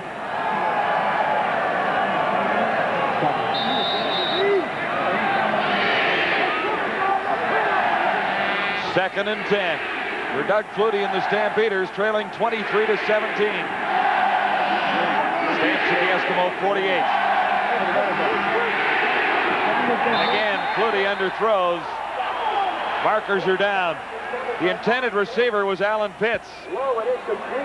And Larry Ruck knows that Alan Pitts on 2nd and 10 loves to run the hook play. So watch how he just hustles and gets out to that hook area. There's the reaction. Reads the quarterback's eyes, and he is right there. If that ball is on target, Larry Ruck has a great chance to make the interception. That's solid linebacking work. Penalty being marched off against the Eskimos.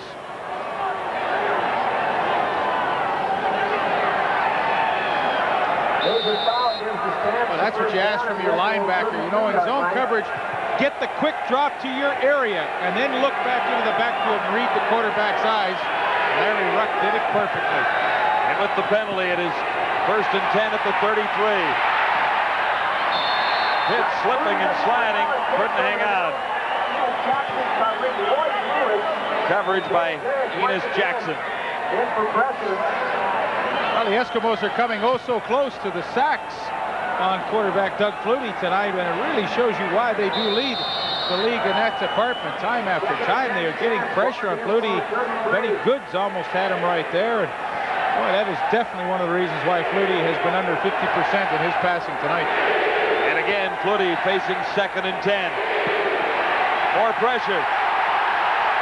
Benny Goods can't run him down. Flutie carries himself. He'll have another 1st down. Flutie in the open field, still standing. Sliding as he crosses the 15-yard line. He's tired. Found a way to do it himself. He's tired. He said, I'm going to just stay down here and have a little rest and catch my breath. I mean, how many yards did he pick up on that play? Exactly 20. 20 yards. Well, he ran about 60 to get the 20. Pretty nifty move right here to cut back across the field, and Larry Ruck just could not keep his footing. Look right here, he is tired. He surrenders right there. 1st and 10 for the Stampeders. At the Eskimo 13 now, thanks to Doug Flutie's run. He gets time to get it away. End zone toss. Alan Pitts was the intended receiver. Stephen Jordan was covering on Pitts that time. Flutie's still exhausted.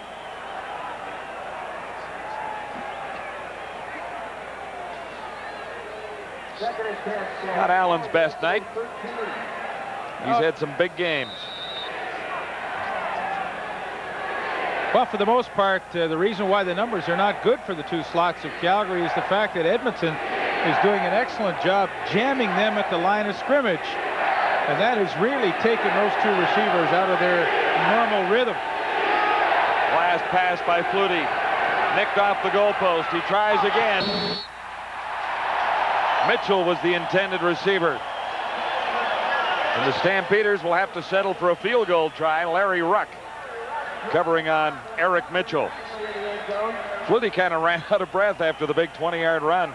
Good matchup for the Stampeders. Eric Mitchell on Larry Ruck, but as he breaks to the outside, Flutie obviously anticipating him to run the out, and Mitchell said, hey, I got him beat deep. I'm just going to keep going that way. And I suspect that maybe Eric Mitchell ran the wrong pattern. Mark McLaughlin is in with the Eskimos leading 23-17. He narrows the gap to 3 points once more. Doug Flutie's last 6 passes have fallen incomplete, but he has the Calgary Stampeders back within 3. No ties. Make your play of the day. Any sports select replay. Oh, that last series that Edmonton had the ball when Craig Ellis scored the touchdown, Greg Knox made the mistake that resulted in the touchdown, and the coaches let him hear about it. Now the question is, how will he react? The problem, say the coaches, he didn't break on the ball, didn't react when the ball was thrown quickly enough, and they're afraid that Tracy Ham, having noticed that, will go back to him. This is Knox's first CFL start. He got in last week and played 3 quarters, and Greg Peterson was injured. First and 10 for Tracy Ham and the Eskimos. He one-hopped it to the far side for Henry Williams. And this is exactly what Ron Lancaster indicated in our meeting this morning that he wanted Tracy Ham to do on first down. Get the gives to the ball on a quick hitch pass and let him use his tremendous abilities to try and break a tackle. Line scores after 3 quarters. A pretty even football game. 23-20, the Eskimos. As time winds down here in the 3rd quarter. 40 seconds to go to be exact. 2nd and 10 for Edmonton. Ham. Intercepted by Junior Thurman. Sandusky was the intended receiver, and Thurman picked off his 2nd interception of the season.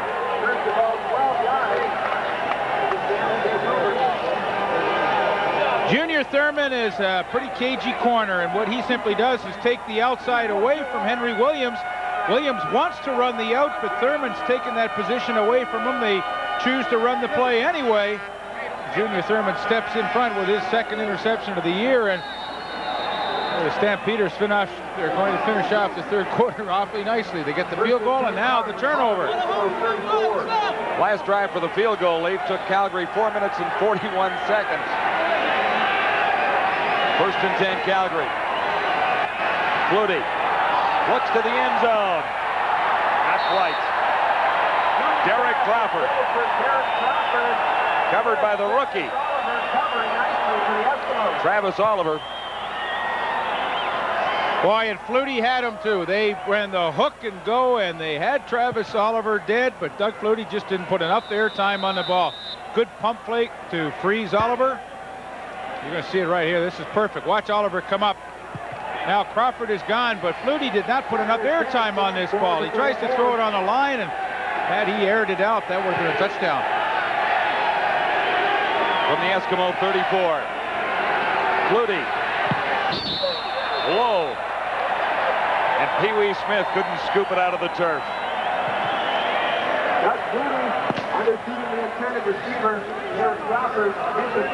Leif, you mentioned that Junior Thurman's a very cagey cornerback. Well, he just told me that interception was cake and ice cream, as he calls it. Says Jim Sandusky's been running that all day.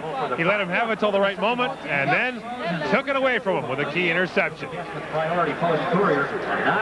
3rd quarter is over at Commonwealth in Edmonton, and the Eskimos are in front by 3.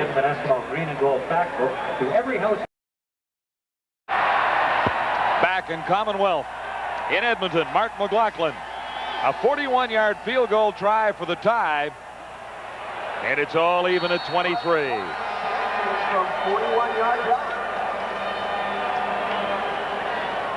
McLaughlin's had a good night. Sean Fleming has had a good night, and it's all even. Throwing a couple of Craig Ellis touchdowns for the Eskimos and a 29-yard touchdown run for Doug Flutie, and we're ready to begin the 4th quarter. Good night for Steve Taylor that you see right there. He's done a nice job getting the ball down on the tee on a very, very slippery and cold night. And when you're cold coming off the bench, that's sometimes a tough thing to do. Pretty darn close through 3 quarters. A turnover each. 10 yards within 10. Let's see what Tracy Ham can do with the Eskimo offense. First and 10, Edmonton from the 35. Blake Marshall spinning and turning and pounding his way. Stopped by Tim Cofield. The gain is 9. Mike Dumares, number 53, the left guard pulls. Michael Souls with a bit of a block on Will Johnson, just enough for Blake Marshall to pound in there and use the spin to gain a few extra yards, but he comes away with that 9. That's been the difference in the second half for Edmonton's offense. Tremendous first down production with the running game. 2nd and 1, a good hit, but not early enough. Will Johnson on Blake Marshall, but Marshall will have the first down. He did get a first down on the play.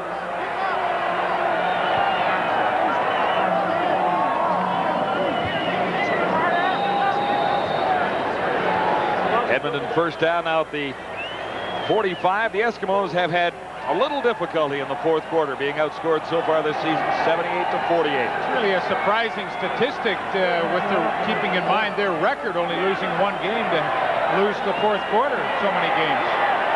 Tracy Ham escapes, and it'll be an Eskimo first down as Ham crosses the 55. First down. We'll give him 11 yards on the play. Well, let's go back and see how young Chris Morris is handling Will Johnson. Gauges him nicely, keeps his feet going, and well, I tell you, you can't do it any better than that. He's been in tough tonight against an All-Canadian, and Chris Morris, for the most part, I think has held his ground quite well. 11 yards for Tracy Ham, his 3rd carry of the night. He has a total of 17. Eskimos 1st and 10, just inside Calgary territory at the 54. Under pressure and dragged down from behind by Tim Cofield. He got back to the original line of scrimmage. By Tim Cofield. Loss of about 1 yard on the play. Broken play for Tracy Ham. He actually does a nice job to get it back to the line of scrimmage. Well, you talk about a front four that has quickness. That is definitely the Calgary Stampeders. Tim Cofield, probably the fastest of that group. Certainly the strongest. He can bench press about 500 pounds. The winner of the NFL's strongest player in 1988, the CFL Player of the Week in Week 2. 2nd and 10, penalty markers down as Ham went to the sidelines looking for Craig Ellis. He was out of bounds. Coverage from Darrell Hall. Penalty marker down. It'll be a holding call against the Eskimos. All even at 23 with 11:52 to go. Number 67, decline, 3rd down. First 11 green and gold, ball at midfield. Probably one of the reasons why they got called for holding. Too many people to try and block Greg Narks on the safety blitz. 2nd time he's come in and been able to get pressure on Tracy Ham. Edmonton Eskimos forced to hold somebody to try and protect their quarterback, and consequently now have to give up the ball. Glenn Harper has been slightly above average tonight. This time he'll stand at his 40. A fake. And it'll be a first down for Blake Marshall. Check that, Michael Souls, number 32. Direct snap to Souls. 16 yards.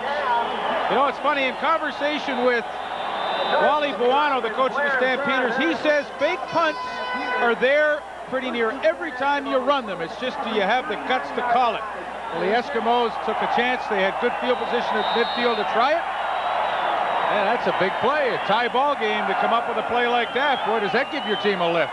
16 yards gets the Eskimos inside the Stampeder 40 at the 39.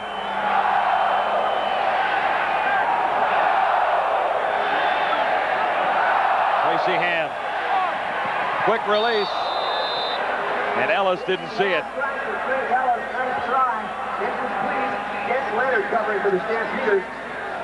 Well, guys, the Eskimo offensive line's been having his problems the last little while. There could be a reason for that. Rod Conup, the center, number 67, has a terrible case of the flu. He went to dinner at his former teammate Hec Potier's house last Saturday. Everyone who went got the flu, including the Conup's dog, and Rod's really not feeling well right now. Well, he hasn't eaten a solid meal since last Monday, so that's a long time. Tracy Ham, Craig Ellis. No catch. I thought he had it. Coverage by Kenton Leonard. Great effort. Kenton Leonard's had a tough time with Ellis. Ellis has been able to get by him twice for touchdowns, but the initial jam fails, but the ball hangs up just enough that Kenton Leonard able to come back and at the end of it knock it loose. That's a good call. He didn't have possession as he hit the ground. Say he didn't have control of it. Ken Leonard's very fortunate, though. He tried to jam Ellis quickly, and he missed.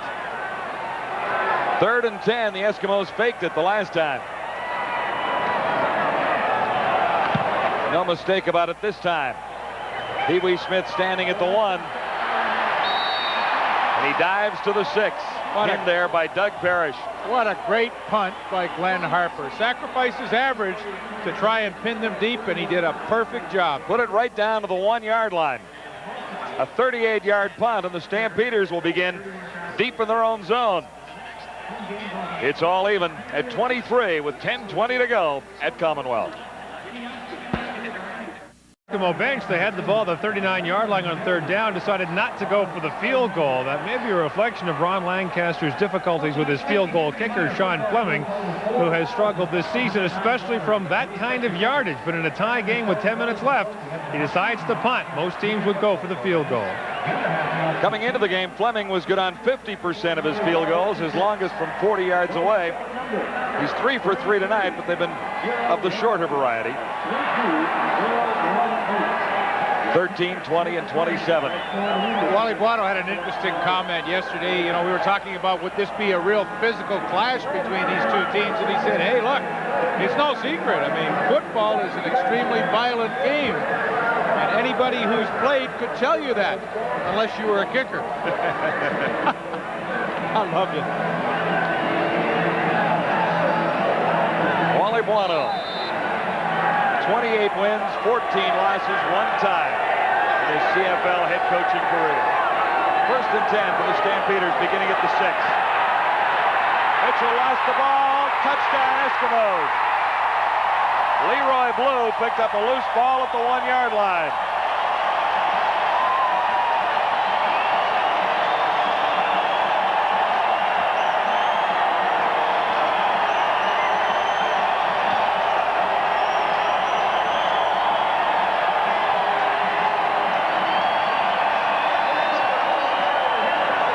So the move to pin Calgary deep in their own territory pays off in the turnover for the Edmonton Eskimos as Eric Mitchell coughs up the ball right here. There you see how dangerously he is carrying it away from his body. Willie Pless with the tackle knocks it loose, and there is Leroy Blue with the touchdown. The Edmonton Eskimos have the lead. Eric Mitchell really carrying the ball loosely here as he breaks to the outside, and not surprising that he would cough it up. Of course, that's been the knock on him. Last year he had the fumbleitis late in the season and lost his job back to Keevan Jenkins. Guys, we told you a couple weeks ago in Hamilton, Leroy Blue has a very painful condition called pubitis. It's an aggravation of the joint where the upper leg meets the hip. Blue's been in intense pain for the entire second half, has been wearing a heat pack, and on that touchdown play, diving over the goal line, hurt it again. He's got to keep playing because his backup's hurt, but Leroy Blue is in a great deal of pain right now. You could see it as he celebrated his touchdown, walking rather gingerly back toward the Eskimo bench. You know, and I asked Ron Lancaster about that. I said, you know, when he is hurting so badly, you know, what does he do late in the game? And Ronnie says, well, we'd like to let him pass rush more than drop back in coverage because he doesn't have to make a lot of lateral movement when he's just rushing straight on to the passer. In the pass coverage, he does. So that's the compensation they make with Leroy Blue. Well, he's a happy guy right now. Doesn't look to be in too much pain. Stampeders on the return after the Eskimo kickoff. Decent field position out across the 42.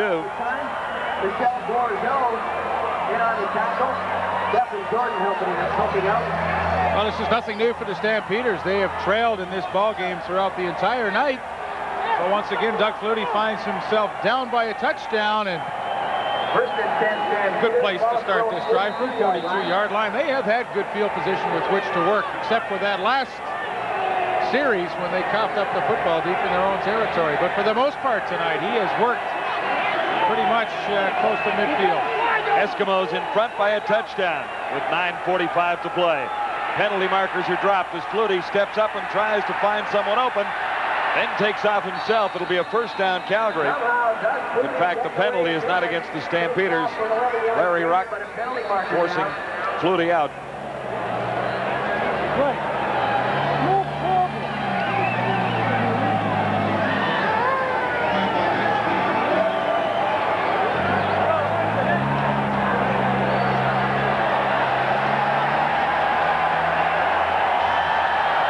Illegal substitution. Edmonton number 45. Decline. First down. Stampeders will take the first down.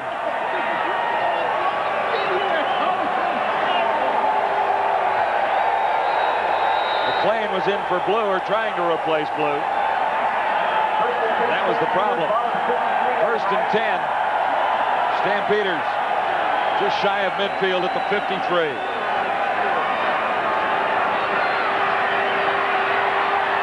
Opens up again for Flutie. Not quite a first down. He gets across the 50, met there by Odom and Goods. We talked about the fact that Edmonton doing a great job controlling the slot backs of Calgary. Here's Dave Sapunjas. Watch as he tries to get downfield. Stephen Jordan just hammers him before he lets him get into that zone coverage. So they just aren't getting into their patterns, and consequently, Doug Flutie is having to run with the football more than in the second half than I'm sure he'd like to. He picked up 8 on 2nd and 2. So the Stampeders get the first down.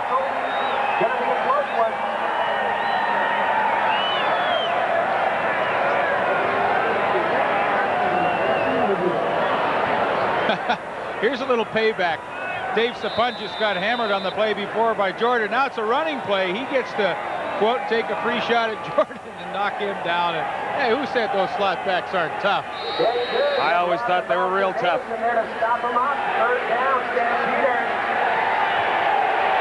Stampeders come up a yard short. This is 3rd and 1, and they'll go gambling. Flutie himself, he's got plenty for the first down. Willie Pless, the tackle on Flutie. Pless got credit with causing that fumble that set up the Leroy Blue touchdown. Took the Terminator for a little ride on the play. Stampeders down by a touchdown at 30-23, and Flutie has them on the march. 100 yards rushing. His passing numbers haven't been there, but he's rushed for 100. And a big 29-yard touchdown.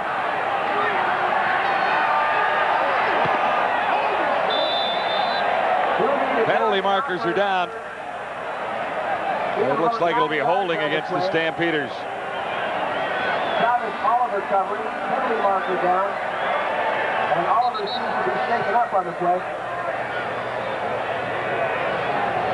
Holding. Calgary number 64. Repeat first down. Holding on Ken Moore. And there's an injured Eskimo back near the 35-yard line. Travis Oliver playing his first CFL game tonight at left corner against Doug Flutie. An injury timeout at Commonwealth in Edmonton with 7:28 to play in the final quarter, and the Eskimos leading the Stampeders 30-23. And Tracy's not expecting anything, so this will be a really big surprise. Well, what happened? Did you say yes? A reminder, the CFL report comes your way September 2nd at 11:30 p.m. Eastern Time. A closer look at the Hendrickson brothers from the Saskatchewan Roughriders, Craig and Scott. Part of our CFL reports. 29 in Little Caesar's Pizza ad. The winner of the pizza party over 50 bucks is pizza and Tracy. 7:28 to go. With the Eskimos leading the Stampeders 30-23. At the Media Center West Concourse before the end of the game. And Calgary, 1st and 20 after a holding call. Back at the 53, Flutie from the shotgun. Complete. Carl Bland made the catch in front of Dan Murphy. And in behind, Larry Ruck, number 47. Larry Ruck sliding out for the inside linebacking spot. He almost got a hand on it. That was tremendous concentration by Carl Bland to make that catch. Now the adjustment that the Edmonton Eskimos have made with the injury to cornerback Travis Oliver is, of course, to put Doug Parrish out on the corner. That's his normal spot.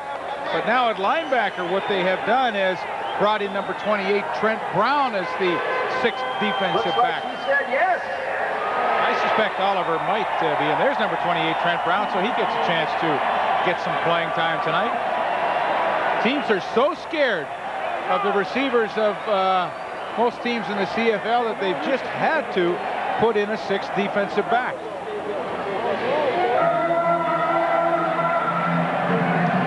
The injured player is center Bob McDonald of the Stampeders, being attended to by Pat Clayton. That'll bring Doug Davies to the fore, number 56. He'll come in for McDonald. It's been a little physical here in the second half.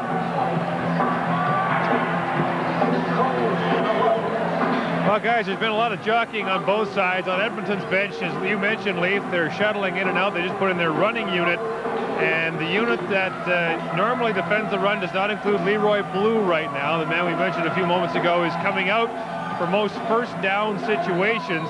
So he will primarily be used as a pass rusher to go straight up the field, as you said, Leaf, because he's simply too badly hurt to chase the running backs around. It's really unfortunate. It's an injury that will heal, but of course during the season you just don't have time to rest it. Second down and 3 yards to go for the Stampeders. Flutie will have the first down. Forced out and pushed out by Murphy.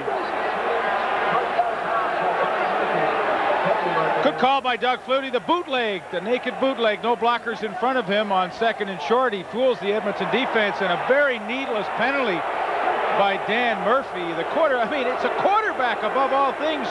Dan, you have to know that if he's anywhere close to the sidelines, they're going to call it. Edmonton number 24, first down. Hey, that's not smart. That's a lot of yardage to give up when you're backed up in your own territory. And I'm sure nobody feels worse about it than Dan Murphy, but boy, if you're going to win ball games and tight ball games, you cannot make those kind of undisciplined mistakes. The Stampeders are set up now with a first down at the Eskimo 14. Big pressure on Flutie. He got away from it. Touchdown, Alan Pitts. What a great play by Flutie to elude the rush and fire the touchdown strike to Alan Pitts. Stampeders are back within a point.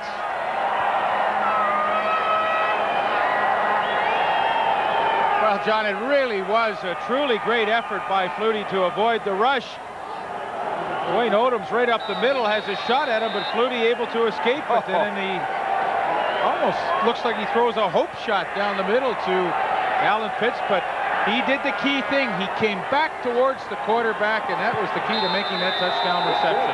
And Mark McLaughlin has it all even again. We're going to win this one and get first place. All right, Alan, nice catch. Nice touchdown. It's even at 30. Nice pass by Flutie, and 6:15 to play, fourth quarter.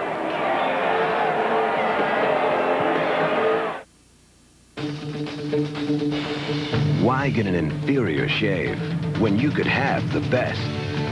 Why? With his 4th touchdown catch of the season as the Stampeders back to even. And I'm going to show you how he did it. Now, he makes an excellent play as a receiver. You have to help your quarterback out. Here he is. Now, initially, he's down here. He sees Flutie in trouble stepping up in the pocket. Instead of rounding it off like the Chris Armstrong pattern earlier, he works back to the quarterback that way. Any separation you've created, you still maintain.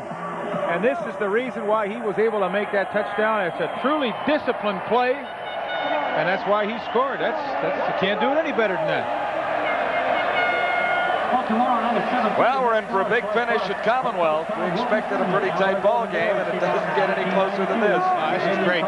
6:15 to go. 7 plays, 68 yards, in a time of 3 minutes 50 seconds. Flutie to Alan Pitts. 4th time that combination has worked this season for a touchdown. All systems go. Bears game tomorrow night. ice at Clark Park, 7:30 kickoff. McLaughlin bouncing it down near the 20. Here comes Henry Williams. Stopped at the 40. Ken Watson and Blaine Zur in on the tackle, number 36.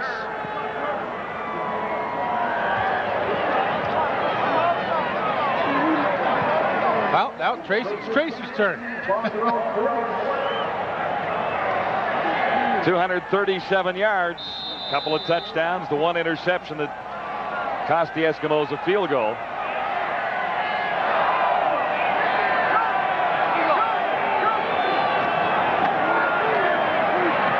And with all kinds of time, and he slips and is smothered by Stu Laird.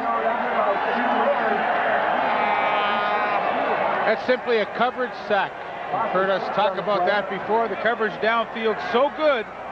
Tracy Ham had nowhere to go. The lanes were all filled. He had no place to run with it. The defensive backs certainly share in the credit for that sack. Tracy Ham. The loss is 6, 2nd and 16 for the Eskimos now.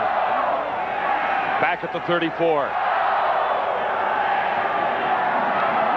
Big blitz is on. Ham gets away from one.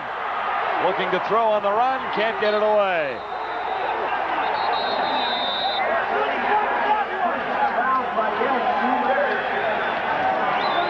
Will Johnson, 81. Boy, is he a thoroughbred or what? I mean, he can run all night long, and he just keeps coming time after time. Darrell Hall in the blitz. Finley's coming up the middle. The Eskimos are simply outmanned, and Harold Hasselbeck finally flushes Ham out of the pocket, but who keeps pursuing and working hard? It's Will Johnson with some help from Stu Laird. Stu Laird, back-to-back good plays for him, too. They're getting the good pressure from the tackles, Hasselbeck and Laird. And, of course, you've got the great speed of your ends, Cofield and Johnson. It's a tremendous combination. And the receivers well covered by the Stampeders secondary, so the Eskimos kick it away. Harper not deep on this kick as it rolls out inside the Eskimo 50. A 19-yard kick for Glenn Harper. Yeah, he's had a good night up until now. That's one that he would have loved to have driven a lot harder into the wind than that. Guys, there's so many turning points in a football game, but on that last series, this may very well have been one of them. As Doug Flutie ran out of bounds, Dan Murphy, number 24, was called for unnecessary roughness, hitting him out of bounds. The Eskimos contend that that was a bad call, and looking at it a second time, they might very well be right. Oh, no, I don't think it was a bad call at all. A little extra force than necessary. The pitch to Eric Mitchell. You know what? We're going to go back and have one more look at Flutie going out of bounds, and you have to realize the situation. Had it been a Blake Marshall or a big fullback, hey, maybe they don't call it. But it's a quarterback. You have to know that even if it's questionable, you're going to get called for that. You have to protect the quarterbacks, and I don't think the Eskimos have a beef at all. Calling a 3-yard gain, 2nd and 7, Stampeders. Murphy definitely had him cornered. He likely didn't have to shove him that hard. 2nd down, Flutie. Almost picked off. Intended it for Sapunjas, and Larry Ruck got a hand on it and batted it down.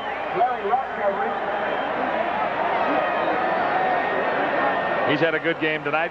Well, the key for Larry Ruck is to get the good quick block. See how he took a peek out of the corner of his eye? He saw Sapunjas sneaking in behind him, so he changed his movement laterally and distracted Sapunjas just enough that he couldn't hang on to the football. And, you know, young fellows wanting to play linebacker, take a close look at Larry Ruck and how quickly he gets into his drop areas. Stampeders are punting with Tony Martino standing at his 50. That one rolls past the gizmo and goes all the way for a single point, which will give the Stampeders a 1-point advantage. And a single point for the Stampeders. A 65-yard single for Tony Martino. 31-30.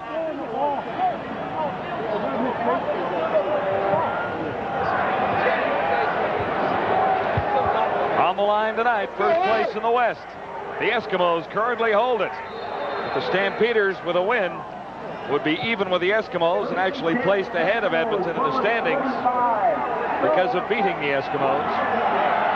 Right now, a 1-point ball game. 1st and 10 Eskimos with 2 receivers to the near side, 2 to the far side. The handoff goes to Marshall. Or rather, Michael Souls, number 32. And that'll be a big first down for the Eskimos. 2 big bruising backs in that Eskimo backfield, Michael Souls and Blake Marshall.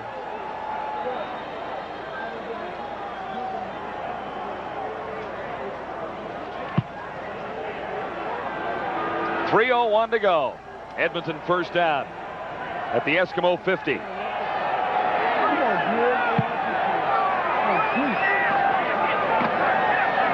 This time it's Blake Marshall, number 22. All the way to the Stampeder 40. 2 big September games for the Eskimos. Finally stopped by the safety, Greg Knox. 19 yards for Blake Marshall. And the Eskimos are on the move, trailing the Stampeders by 1. Last year, 57,000 Jan. Big surprise. I think Bruce Covington would come on this. I wonder if he can sing. I don't know. He can sure block, I know that. He's had a pretty good night. He's had a pretty good year. A #1 pick of the Stampeders in the draft and filling a real void. I mean, offensive line was definitely a question mark coming into this season, but he has been beyond their wildest expectations, I think, and he has done an outstanding job blocking for Doug Flutie. Nice young man, too. I had a chance to meet him yesterday and visit with him. 1st and 10 for the Eskimos now. The ball at the Stampeder 41. Michael Souls, and Souls very close to a first down. Penalty markers are down. Alondra Johnson, number 51, forcing Mike Souls out.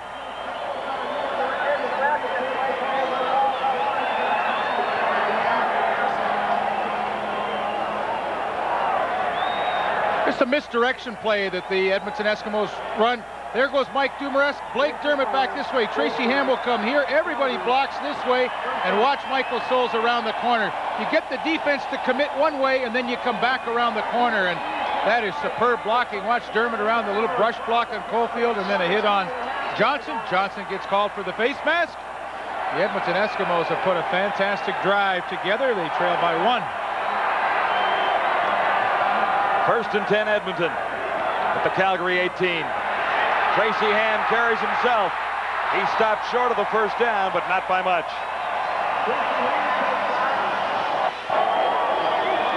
Matt Finley was in on the play. Now, there's no question in my mind, when the Eskimos are successful with the running game, it opens up everything else for them. The fake to Blake Marshall now. Tracy Ham running to the outside. Matt Finley will chase him down from behind, but the running game has really set the tone for their success on offense tonight.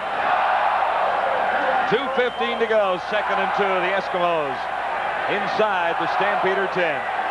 Almost, right on the 10-yard line. Blake Marshall, he'll have the first down. He's to the 5. 2:03 remaining. The Stampeders in front by 1. Well, I'm sure in a perfect world, what Tracy Ham would love to do is to slow the game down even more and be just a little more methodical, trying to work this ball into the end zone to take a little bit of that 2:02 remaining off the clock.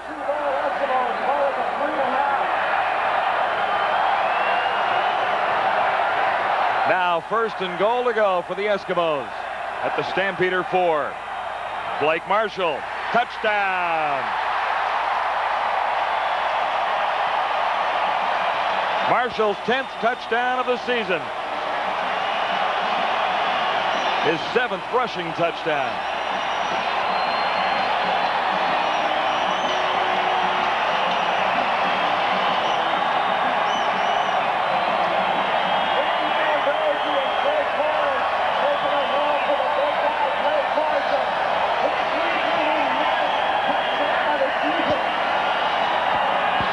Okay, watch the block of Mike Dumoulin coming around the corner there. Kick out by Michael Souls.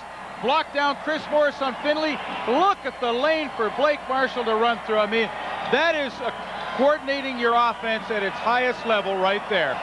I mean, you cannot, that's the way you draw it up on the blackboard. That's the way you dream that it will materialize. And when Blake Marshall took that handoff, I don't think he could have imagined to get a hole that size down on the goal line. But truly, tremendous blocking by Chris Morris, Mike Dumoresque, and then the kick-out block by his running mate, Michael Souls. Another injured Eskimo on the touchdown. A 2-yard run by Blake Marshall has given the Eskimos the advantage. 36-31. Well, I think what they're talking about now is the fact, what do we want to do? We're up by 5 points here. The single point that makes it 6, obviously, if they score a touchdown and convert, we lose. I think they're discussing the validity of going for a 2-point convert here. And I think it'd be a smart play to do it. Yeah, that's what they're going to do. That's good coaching by Ron Lancaster.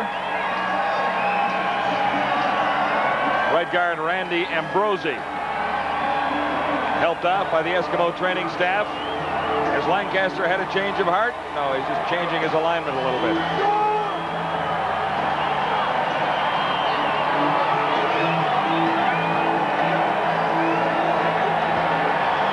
(36-31) with 1:44 to go. The Eskimos have the advantage on the Calgary Stampeders. It's been a seesaw affair with the lead changing hands several times tonight. A kicker's duel early in the game.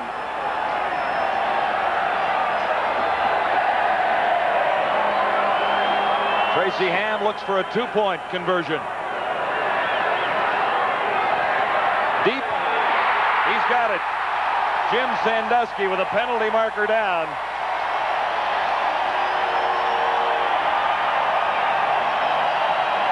But it would appear that the penalty will go against the Stampeders.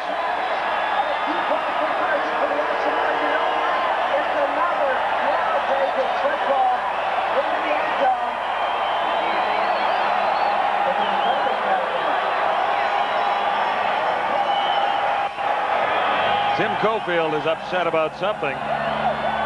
Jim Sandusky runs a perfect quarter pattern and gets in behind Tracy Ham. Now this is how you throw it perfectly. Look at the air time on that. Sandusky able to adjust to the football. Carl Anthony never saw it coming, and the gamble pays off. They get the 7-point lead. There's still 1:44 for Doug Flutie and the Stampeders. 38-31. Another look. That touchdown by Blake Marshall was so pretty. We're going to show it to you again. Here comes Mike Dumoresque. Here's the kick-out block by Michael Souls. They cave down here. Dumoresque will come around and get Matt Finley. And do you think this is a big enough hole for Blake Marshall to run through? And you cannot do it any better than that. That is pretty. Worth another look. Happy birthday, Scotty and Donnie. Let's go defense. He's probably disappointed. He wanted to run over somebody as he went into the end zone. He didn't have to hit anybody. This is no fun. I didn't get hit or anything as I scored. John Fleming's kick coming down near the 25. Pee-wee Smith for the Stampeder return. And Calgary gets good field position on the Smith return. Odom forcing Smith out, and they had words down there. So we're in for a great finish here with 1:38 to go. The Stampeders trail by 7. Nothing new for them tonight. It seems like they've been trailed the entire ball game. They catch up. Edmonton goes ahead. They catch up again. So once again, it's time for Flutie to play catch up. And again, he starts in excellent field position. He's got lots of time to work with. 1:38.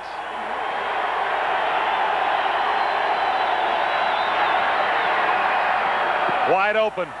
Eric Mitchell breaks one tackle.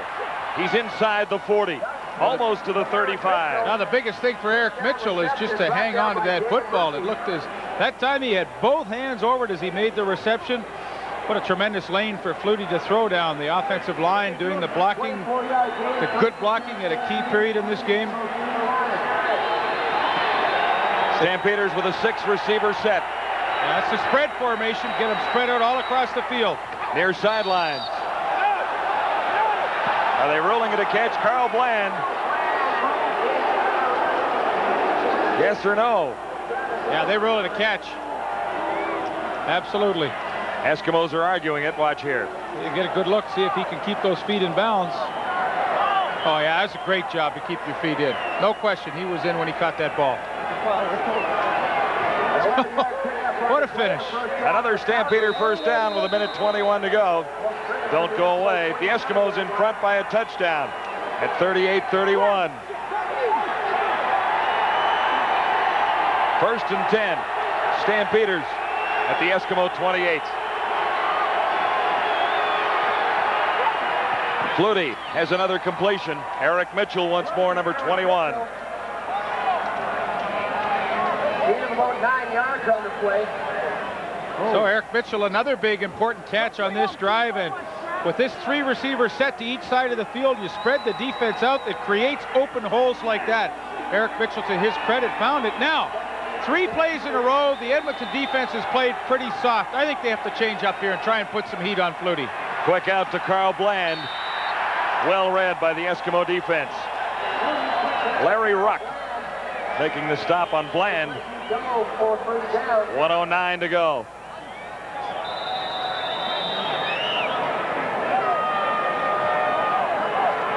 Pretty interesting call on second and short, the hitch, and then you got a couple of blockers hopefully in front of you. Pitts did not really get much of a block, and Larry Ruck was there, but as I said, Edmonton on this entire drive has chosen to play a very, very soft defense, rushing 3 and maximum 4 guys. Doug Flutie has had no pressure.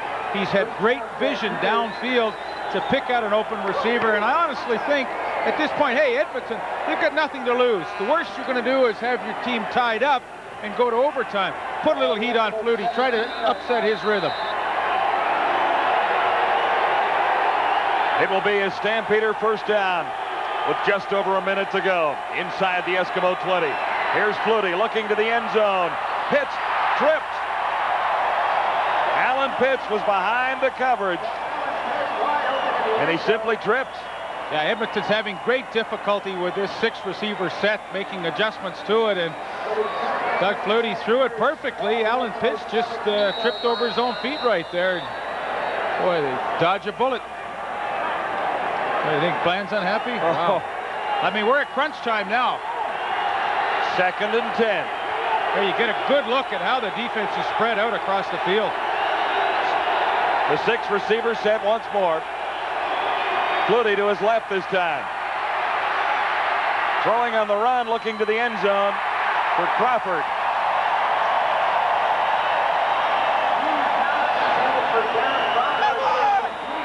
One more crack at it. Damian Lyons covering on Derek Crawford. With 1 chance remaining to still stay in this game, is there any other quarterback you'd rather have right now than Doug Flutie? Well, he knows ways to get the job done. Facing 3rd and 10 right now, he has 1 chance. And they're going to call a timeout and discuss this, and this is good coaching by Wally Buono and John Hufnagel to his right. Hey, this is the biggest play of the ball game. Let's make sure we understand what we want. Let's call a timeout. Let's get calm and let's make a good decision. That's good coaching.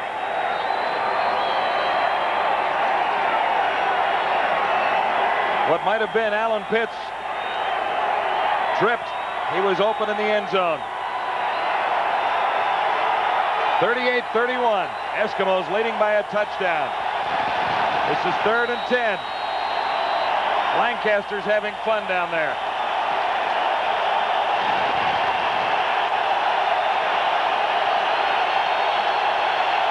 Six receiver set for the Stampeders. One more time. 3rd and 10. Flutie has a man open. Does he get the first down? Yes. To the 5. Eric Mitchell. But there's a penalty marker down. I think Eric Mitchell jumped. We'll wait and see how they sort this one out, but I think Eric Mitchell left early.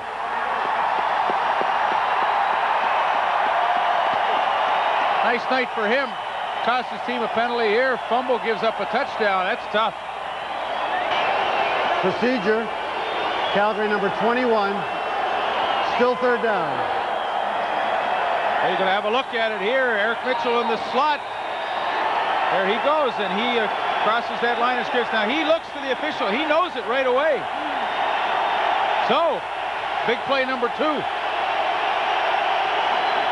3rd down and 15 to go now. Flutie in trouble. Can he get away? He might find a way to run himself. Flutie has the 1st down. Absolutely amazing. No markers on this play. No penalties. Absolutely amazingly. I don't know how he got away from the pass rush. It looked as though they had him, and then all of a sudden he did it, and then he made a good decision. He said, can I run for it or do I have to throw for it? He made the right decision. He made the 1st down by a couple of yards. Now 1st down and goal to go at the 5-yard line, and the Stampeders have the touchdown. Andy McVay. 19 seconds on the clock. Looks like we're working overtime tonight, partner. I don't mind. Boy, this is the kind of game that, boy, I don't mind being here for a lot of extra time to watch this one. 38-37. McVay gets the Stampeders within 1. Yeah, double team the nose, Rob Davidson, and then Andy McVay with the quick hitter into the end zone untouched, and the Stampeders 1 point away from tying this game up. Mark McLaughlin with the converts. It is good. We are even. Overtime at Commonwealth, 19 seconds away.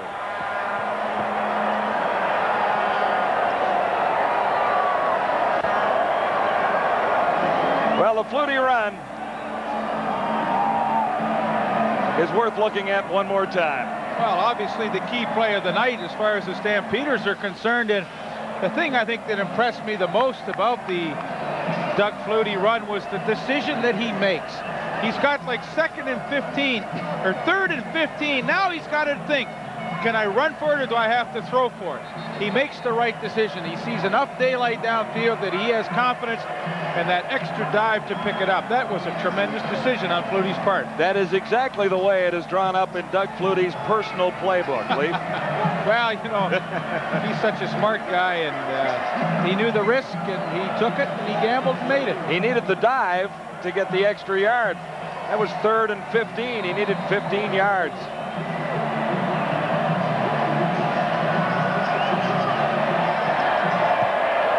McLaughlin's kickoff.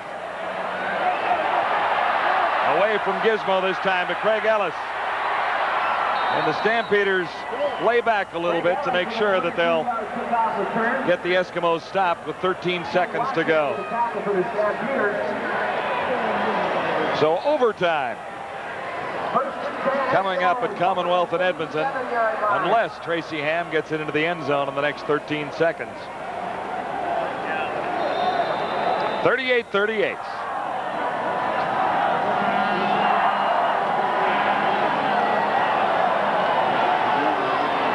Eskimos at the 36. Markers all over the field this time. Penalty on the play. Procedure call going against Edmonton.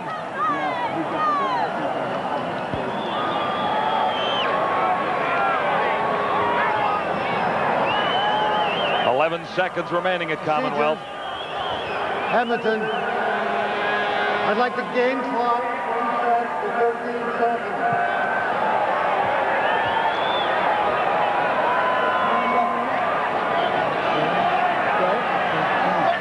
Lancaster has seen overtime in this ball yard this year against the Saskatchewan Roughriders. He won that night.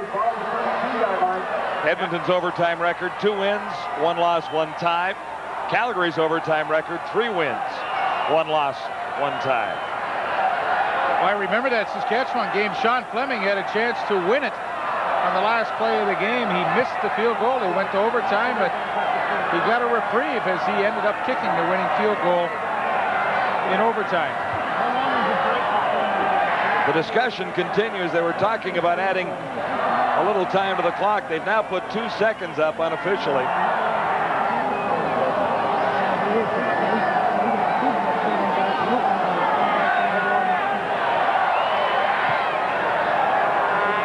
And 13 seconds remain with the score reading 38-38.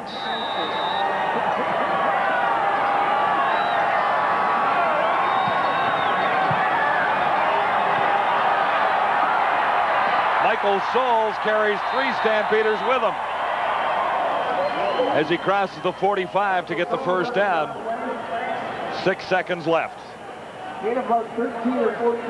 Pretty good Wild West shootout, Leeper. A couple of 38s out there on the scoreboard. Well, I honestly didn't think they'd score this many points tonight, 76 in total. But it has been it's funny. I mean, that's a lot of points, but I think the defenses have played well for the most part. Yeah, you're talking offenses that are 1-2 in the league, so you know they're going to move the ball at some point. But as far as entertainment value goes, we've had everything. It's been quite a week. Toronto with a big finish, and of course last night Hamilton overtime win, and overtime looms large here tonight as well. 6 seconds.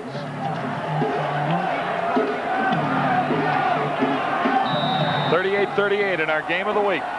Overtime last night. Tiger Cats won over Winnipeg. And Tracy Ham. One last chance. Blake Marshall. Forced out with no time on the clock. And no penalty markers down. Regulation time is completed. Commonwealth in Edmonton. Overtime coming right up. Calgary Stampeders and the Edmonton Eskimos even at 38.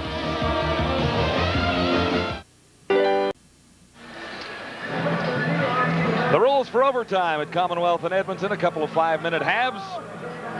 And we'll get to overtime. It's not sudden death, so we'll be here for a few minutes anyway to enjoy some more football. 38-38. Calgary and Edmonton.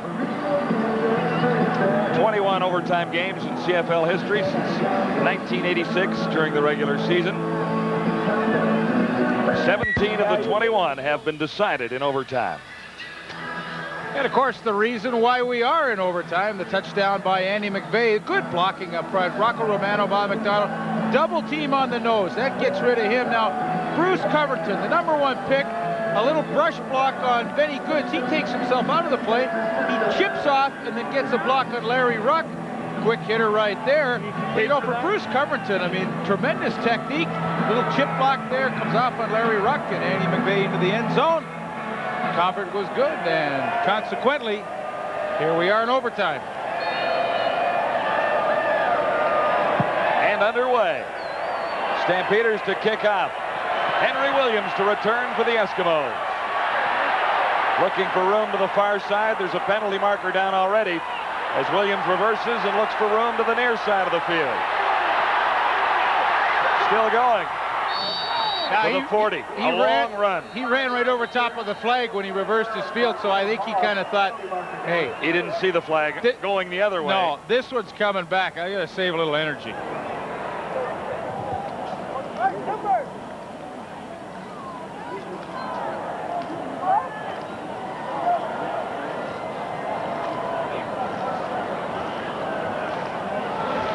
Holding. Edmonton #14. First down. The penalty is on Doug Parrish, and the Eskimos will begin back at the 15. Early in the game, the Eskimos had real tough field position. But that seems like a long time ago now. It's funny, early in the game, they didn't run the ball either. Then finally, about halfway through the second quarter, they started to pound away with the running game, and now it's been extremely successful for them. Michael Souls looks for room to the outside. Forced out by Matt Finley, #36. And the two guards of the Eskimos, Mike Dumaresque and Randy Ambrosi, have done a fabulous job tonight, pulling and kicking out and creating some lanes for Mike Souls and Blake Marshall to run. You know, Edmonton is a good trapping offensive line, but obviously they looked at the success BC had against Calgary last week and said, hey, if they can do it, we sure can do it too.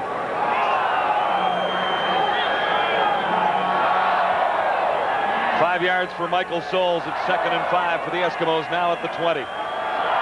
Three receivers far side. Good fake by Tracy Ham. Now he gets caught and lost the ball. Looks like the Stampeders have recovered it. Stu Laird was in on the play. So was Will Johnson celebrating there. Hasselback, the fumble recovery.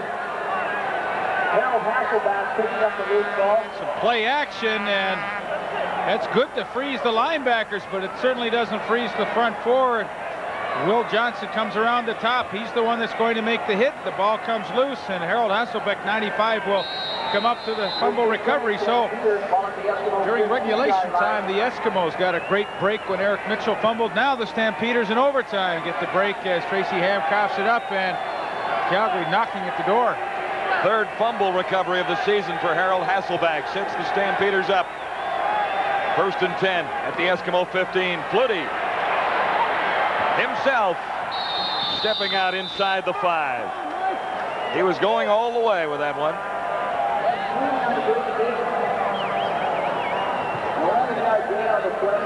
Pat Clayton attending to Will Johnson, number 81. He has done a lot of running tonight. It seems like every play he's been in or around Tracy Ham.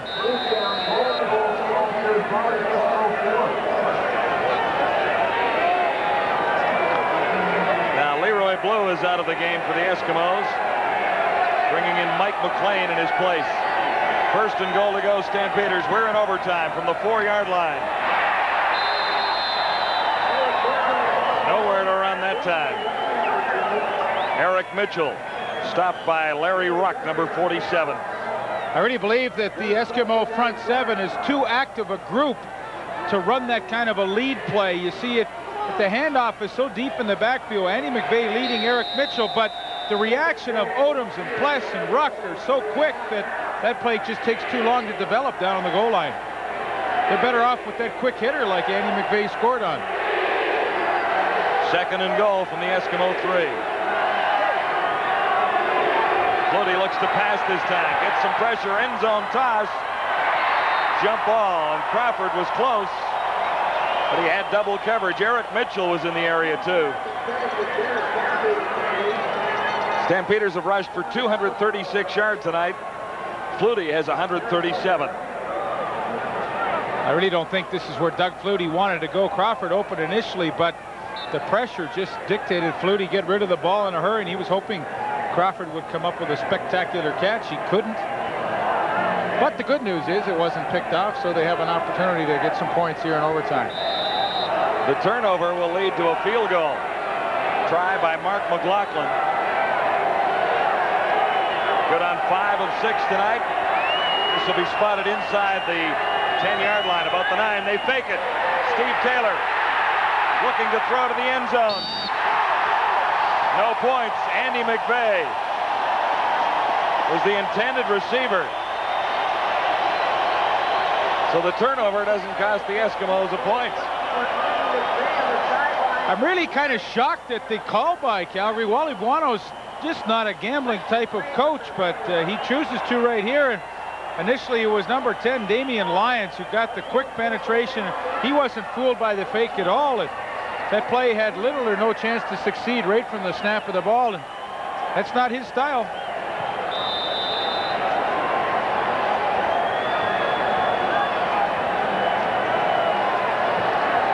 So the gamble backfires on Wally Buono, and the Eskimos get possession at the 3. Take by Tracy Ham. Nowhere to go for Ham that time. Receivers well covered. Kent Leonard was over there. So was Darrell Hall, who actually got to the quarterback first. That was a stunning call by Wally Buono, but it didn't fool Edmonton. They noticed something back there, Leaf, and they moved the man who would normally go back deep up to protect against it. They didn't have anyone back to take the kick, so obviously they saw something coming.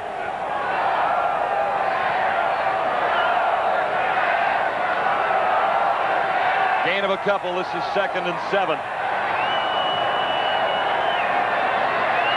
Ham looks deep. And no one was near the football.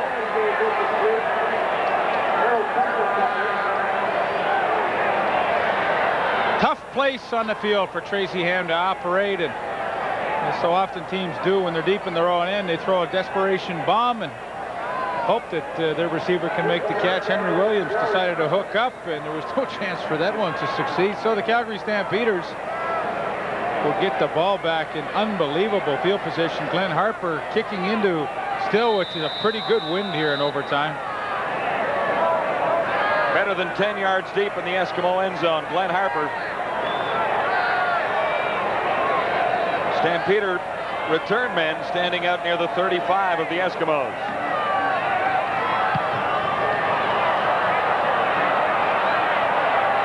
Bouncing at the 45 to Pee Wee Smith. A good hole opens up. Smith all the way down to the 15.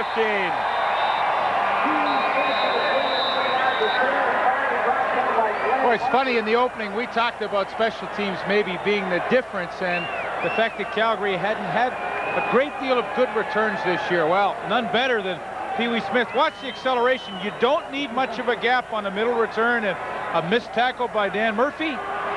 Pee Wee Smith is off and running with a tremendous punt return. 30-yard return after a 40-yard kick, and look where the Stampeders are now.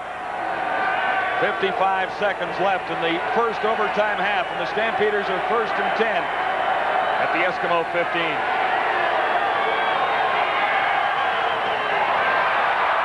Carl Bland is inside the 5. Big hit.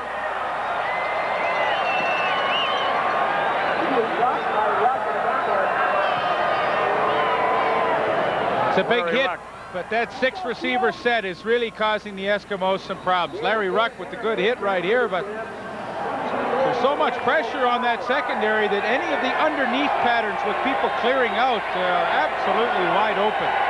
1st and goal to go. Stampeders at the Eskimo 5. They've been close before in overtime. The hitch pattern. Markers are down. Hitch pass to Carl Bland.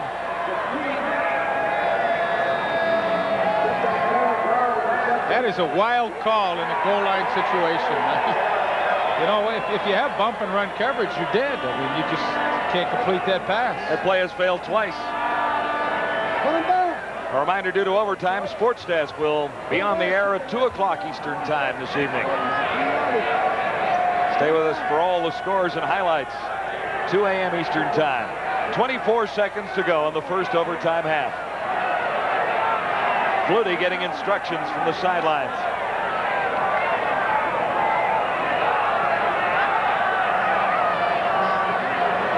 Procedure, Calgary, no end. Penalty is declined. 2nd down.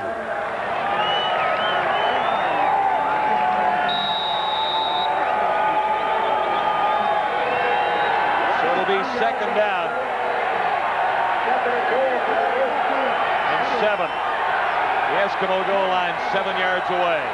2 cracks at it for the Stampeders. Flutie on the run. Touchdown. Pee Wee Smith, the big return, and now the touchdown for the Stampeders. 5 seconds left in the first overtime half.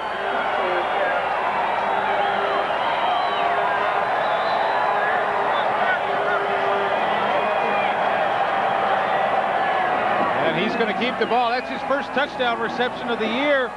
Stephon Jordan, number 11, tries to get the jam on him, but Pee Wee Smith is able to work off that hit, get to the outside, and then, of course, Jordan cannot recover in time to prevent Smith from getting into the end zone. So the Calgary Stampeders take advantage of the punt return by Pee Wee Smith, and Pee Wee Smith gets the touchdown.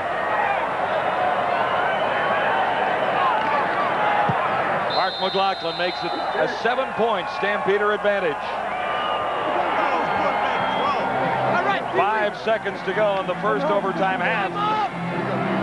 And 5 more minutes of football at Commonwealth in Edmonton.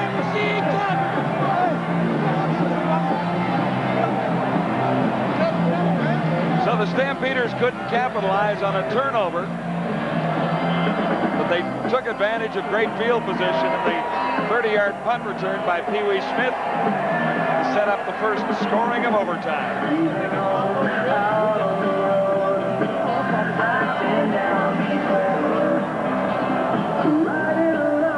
Well, you look at turning points in games, and there have been many Tremendous individual efforts tonight, but I don't think any larger than the critical run by Doug Flutie on 3rd and 15. And chose to take off with it, felt that he could get enough yardage, and that final little dive, of course, set up the touchdown by Andy McVeigh to put this game into overtime. And now, of course, they have taken the lead here with the Pee Wee Smith touchdown reception. 45-38, the Stampeders in front. Chance for the return for the Eskimos. But Ellis stumbles as the clock ticks down to zeros. The first overtime half. The gun sounds and 5 more minutes of overtime football just ahead. Daddy, what's up, Compton? All for you. All for y'all back at home. Miami Hurricane. We still on the one, baby. Talk about the Hurricane. Hi, Mom.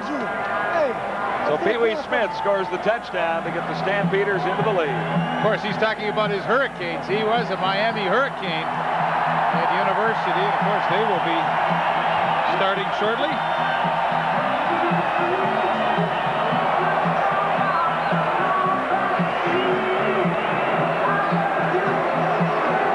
So we're ready for the second overtime half. Calgary's last 2 punt returns for touchdowns were against Edmonton. Who was the player and when did it happen? I think that was a Labor Day game in Calgary that we did either last year or the year before. And was it Pee Wee Smith? I think it might have been him. No, Derek Crawford. Crawford, yeah. September 7th. See, I remember it was a Labor Day game though, because they were way down in that game, as I recall, and then they had like 3 kick returns for touchdowns. It was a 2 punt returns and a kickoff return that finally got them back into that ball game. 5 more minutes of football at Commonwealth in Edmonton. First place is on the line in the CFL West.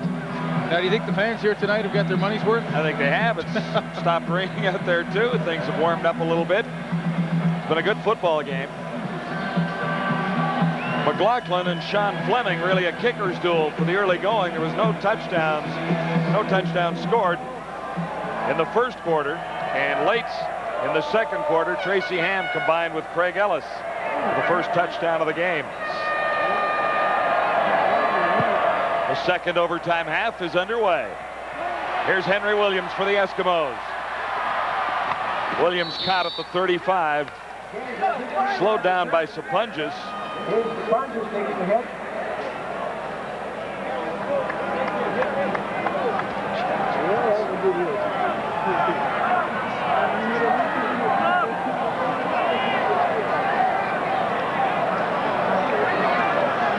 Numbers for Tracy Ham. Not really up there with some of his best nights in completion percentage. You know, some people might wonder, you know, this is 2 halves of football. Why Edmonton would be in the same side of the field for the second half. Obviously, Calgary won the choice and deferred their choice to the second half with, you know, obviously they want the win here in the fourth quarter. That's why they didn't change ends. Ham in some difficulty. Escaping to the left side now. Oh, get him, catch the ball! Tracy Ham. Henry Williams, the intended receiver. It'll be 2nd and 10. Junior Thurman covering. 45-38. We're in overtime at Commonwealth in Edmonton. A rematch for these 2 teams. Labor Day Monday at McMahon Stadium in Calgary. From the 35, Eskimos at 2nd and 10. Ham can't find a receiver. He's down at the 25. Cofield and Hasselback.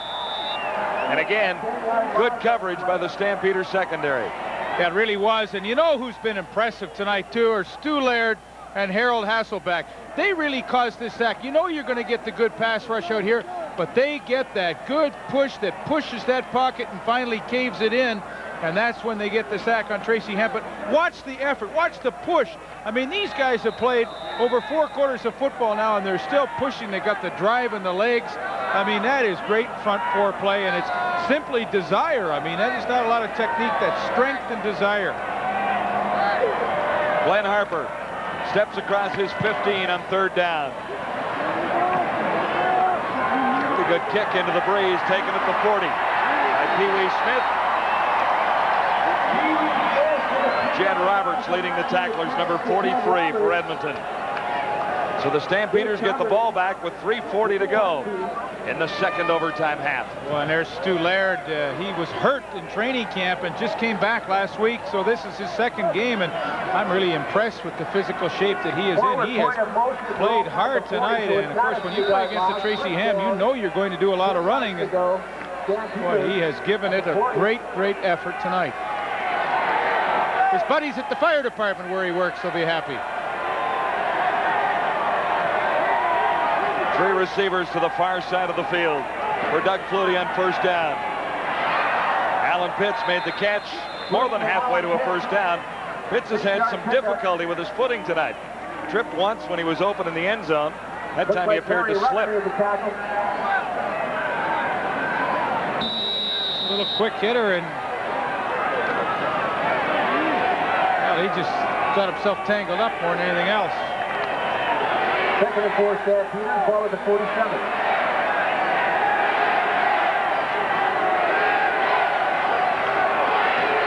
Second and 4. Flutie should have a 1st down.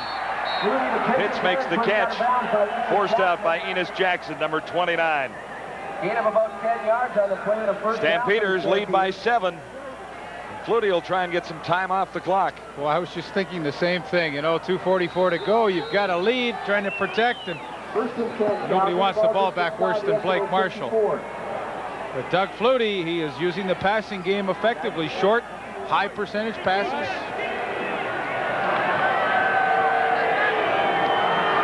Stampeders now inside Eskimo territory at the 53.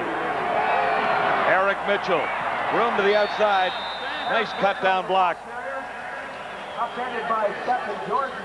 by Stephen Jordan, number 11. He really did make an excellent tackle. It looked as though Eric Mitchell was going to gain a lot of yardage there, but Stephen Jordan came up with a good hit. Looked like Mitchell had a little more room to the outside until Jordan made a diving tackle. 3-yard gain. Stampeders at the Eskimo 50. 2nd and 7. Fake to Mitchell. Flutie finds McVeigh. And where will they spot the ball? He's almost to the 45 with 1:36 to go. Jackson, number 29, Enos Jackson made the tackle. And this really is a critical spot because 1:36 to go. If Calgary gets a 1st down, they can certainly run off at least another 30-40 seconds.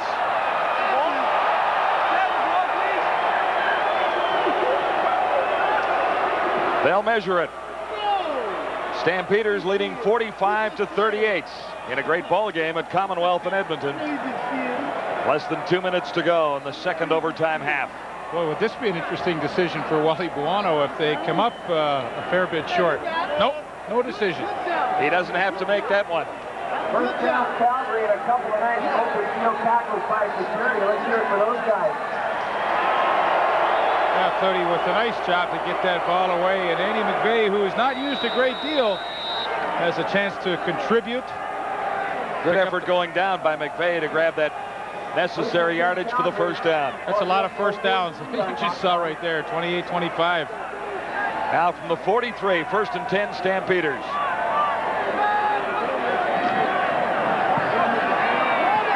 McVeigh again.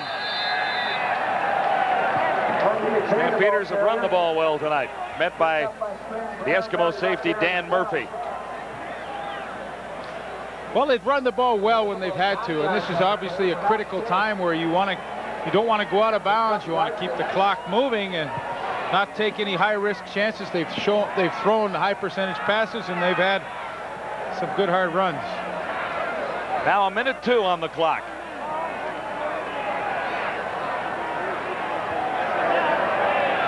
Well, this is gambling time for the Edmonton Eskimo defense.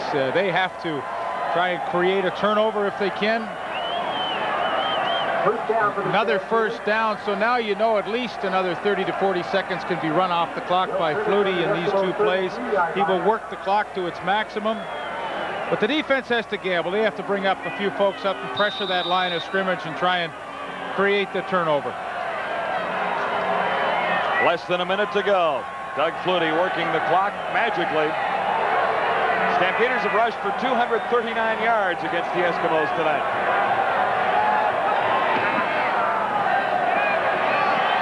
McVay taking the ball outside. gets inside the 30, met by Jordan. And McVay does the smart thing. He's heading towards the sidelines, and all of a sudden something clicks quickly in his brain that says, hey, get away from those sidelines, cut it back upfield, take the hit, but stay in bounds. And now once again the clock begins to run. Smart play. 32 seconds.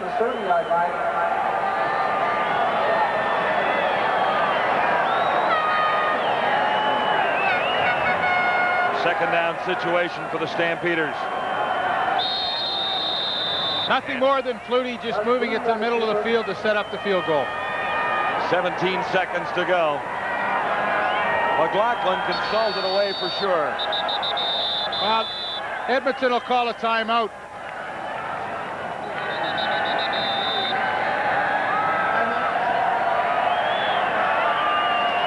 Calgary definitely cannot run the clock out now. Edmonton calls the timeout, and that will definitely bring Mark McLaughlin into the game.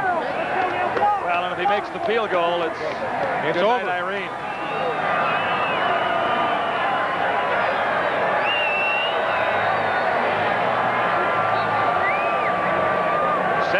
Seconds. Mark McLaughlin has had a pretty good night. Good on 5 of 6.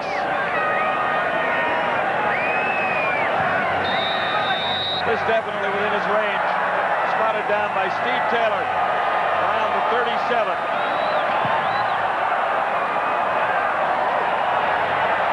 Wide this time. 11 seconds left as the Gizmo loses the ball crossing the goal line. McVay trying to suggest that Gizmo was stopped behind the goal line. I think it's academic. Well, with 4 seconds to go, the Eskimos need a miracle. 45-38.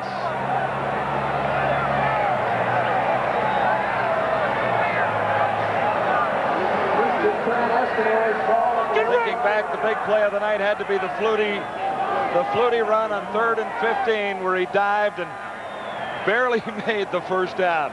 That set up the tying score, the touchdown by Andy McVay, and forced overtime. Well, he took it with 56 seconds left, and to his credit, drove it all the way downfield, and not a bad birthday present for the owner. Larry Rickman turns 37 today, gets a win.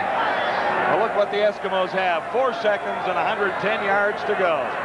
One last chance. Tracy Hand throws it under the cover to Blake Marshall. He's caught from behind, and with no penalty markers anywhere, that's the old ball game. The Calgary Stampeders move to the top of the list in the CFL West. The same number of victories as the Edmonton Eskimos, but slightly ahead as a result of beating the Eskimos tonight. Calgary at 6-2, Edmonton at 6-2, and there's a tie for top spot with the Labor Day Classic coming up at McMahon Stadium in Calgary, the rematch next Monday. Yeah, and what has been a graveyard for the Stampeders in the past, now they have won the last 2 times they have been here to Commonwealth Stadium. So in that category, maybe they are over the hump, and in the back-to-back series, they get the upper hand in the first game and get to have Ron Lancaster and the Eskimos come down and visit them next weekend. A good ball game. The Stampeders win it in overtime. Wally Buono and owner Larry Rickman celebrates a 45-38 Stampeder win.